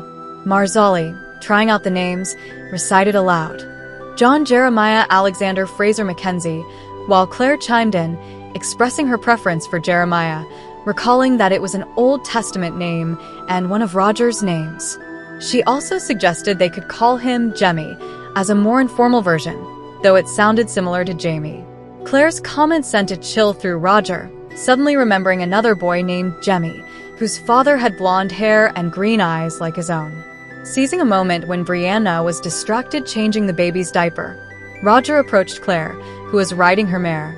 Roger, with some hesitation, reminded Claire of their first visit to Inverness with Brianna when she had mentioned her family tree. He wanted to know if Claire remembered the name of the wife of his ancestor, the adopted son of Gillis Duncan and Dougal Mackenzie, whose replacement had been a mystery in his family. Claire, pursing her lips, recalled the name, Morag Gun. This name left Roger stunned, reflecting on the connection between his own son and the mysteries of the past. He remembered the boy named Jemmy and his mother and finally mentioned, in a low voice, that Morag Gun's son's name was also Jeremiah. Claire, observing the road stretching out before them, remembered a conversation she had with Gillis Duncan about the motives behind their actions. When Claire had asked Gillis why they did what they did, Gillis had simply replied, to change things. This enigmatic comment echoed in Claire's mind as she looked towards the uncertain future that awaited them. Chapter 70. Almost 30 years had passed since Claire last attended a gathering like this at Leoch, when the clan Mackenzie took their oath. But here, in the mountains of North Carolina, the tradition seemed to be revived with cloaks and bagpipes that echoed among the last Highlanders, proudly claiming these new lands as their own. McNeil, Campbell, Buchanan, Lindsay, MacLeod, and MacDonald gathered alongside families, slaves, servants, and hired men. As Claire tried to find Jamie among the crowd, a familiar figure caught her attention. It was John Quincy Myers, who, upon seeing her, approached with a smile on his face, happy to be reunited with her. After a brief greeting, Myers mentioned he had been in the north, in Mohawk territory, which immediately excited Claire. Myers, with some suspense, revealed that he had seen Ian, making Claire's heart race. He handed her a small leather-wrapped package sent by Ian. Inside was a letter addressed to Jamie and Claire, in which Ian recounted his life with the Mohawks, his marriage to a woman named Emily, and the news that they would soon be grandparents to his child. Jamie, upon reading the letter, felt a mix of emotions. Ian seemed happy and well-adjusted to his new life, but the separation was painful. However, Jamie couldn't help but smile as he recalled his nephew's small Latin mistakes, and although the nostalgia was evident, the certainty that Ian was well gave them some peace. On the second day of the gathering, Jamie appeared with a surprise for Lizzie, her father, Mr. Weems, who had come to reunite with them. Lizzie's joy was evident, and Jamie's gesture of burning Mr. Weems' work contract symbolized a new freedom for him, as he would no longer be a servant. On the third day, Claire remained busy with her improvised clinic, attending to several people. While working, she sensed something was happening in the crowd. Upon stepping outside, she saw a group of Highlander soldiers marching towards a camp. The tension was palpable, as the presence of soldiers, even if they were Scots, was always a cause for concern. However, the soldiers, led by an officer, approached peacefully. The officer, who introduced himself as Archie Hayes, dismounted and walked directly to Jamie, mentioning that he had heard Jamie knew his father. Anticipation gripped everyone present as they awaited Jamie's response. The gathering, which until that moment had been a celebration, took on a tone of seriousness and nostalgia, recalling the ties that bound those Highlanders to their land and their history. Chapter 71. Roger had been waiting for the right moment to speak alone with Jamie Fraser. Finally, he found him sitting on a log, away from the others who were busy with the day's preparations and activities. Roger approached Jamie, carrying Jamie in his arms, and after a brief exchange of glances, handed the child, who was sleeping soundly, to Jamie. Jamie, with a slight hesitation, took his grandson, murmuring something in Gaelic as he looked at him tenderly. Roger took a deep breath and, determined, told Jamie that he had something important to tell him. He referred to a letter he had found while waiting to cross the stones at Cray na Dun. He explained that he had spent some time in the house where he had lived with his father in Inverness, going through some old papers. Among them, he had found a letter addressed to his father, Reginald Wakefield, written by Frank Randall. Jamie, without interrupting, listened attentively, though a slight tension was noticeable in his posture whenever Roger mentioned the stones or Frank Randall. Roger continued, saying that he had memorized the letter and felt the need to share its contents, though he wasn't sure if he should do so with Claire, Brianna, or Jamie himself. The letter was a kind of confession from Frank to Reginald, where he expressed his darkest thoughts and emotions about Claire, Brianna, and, most of all, Jamie Fraser. Frank admitted that, although he had done everything possible to keep Claire and Brianna by his side, he couldn't avoid the hatred he felt towards Jamie, even when he knew that hatred wasn't entirely rational. Frank confessed that although he had found information indicating that Jamie might have survived Culloden, he decided not to tell Claire, fearing he would lose her. In the letter, Frank also reflected on the possibility that one day he might meet Jamie in the afterlife, wondering if they would become friends or continue to be eternal enemies. Roger finished reciting the letter and looked at Jamie, waiting for his reaction. Jamie remained still, staring at the flames dancing before him while holding his grandson in his arms. Finally, he murmured quietly, as if speaking to someone beyond the flames, wishing that the day would never come when he and Frank would meet face to face. After a long silence, Jamie gave his approval for Roger to share the letter with Claire. Roger, who had already decided to tell Brianna, felt relieved to have Jamie's support. The gathering continued, and more families arrived at the mountain, lighting their bonfires to join the celebration. After a conversation with Gerard Forbes, Jamie took a burning torch from his own fire and carried it to the other fires, proclaiming loudly, "The Frasers of the Ridge are here." The announcement was met with applause and cheers, as the name of the Frasers echoed through the night. Later, Jamie returned to Claire, smelling of smoke and whiskey, and sat behind her, wrapping his arms around her. He watched Brianna and Roger, who were talking quietly on the other side of the fire, and expressed his hope that their relationship would grow stronger. Jamie, reflective, took Claire's wedding ring and, looking at her seriously, asked if she wanted to have it again. Claire, without hesitation, extended her hand, allowing Jamie to slide the ring onto her finger. As he did so, Jamie murmured a blessing in Gaelic, wishing peace to whoever was listening. Across the fire, Roger took Brianna's hand, with Jamie's ruby shining on her finger. Brianna, with a smile, stood to light a torch and, turning to everyone, proudly announced, "Go and tell them the Mackenzies are here."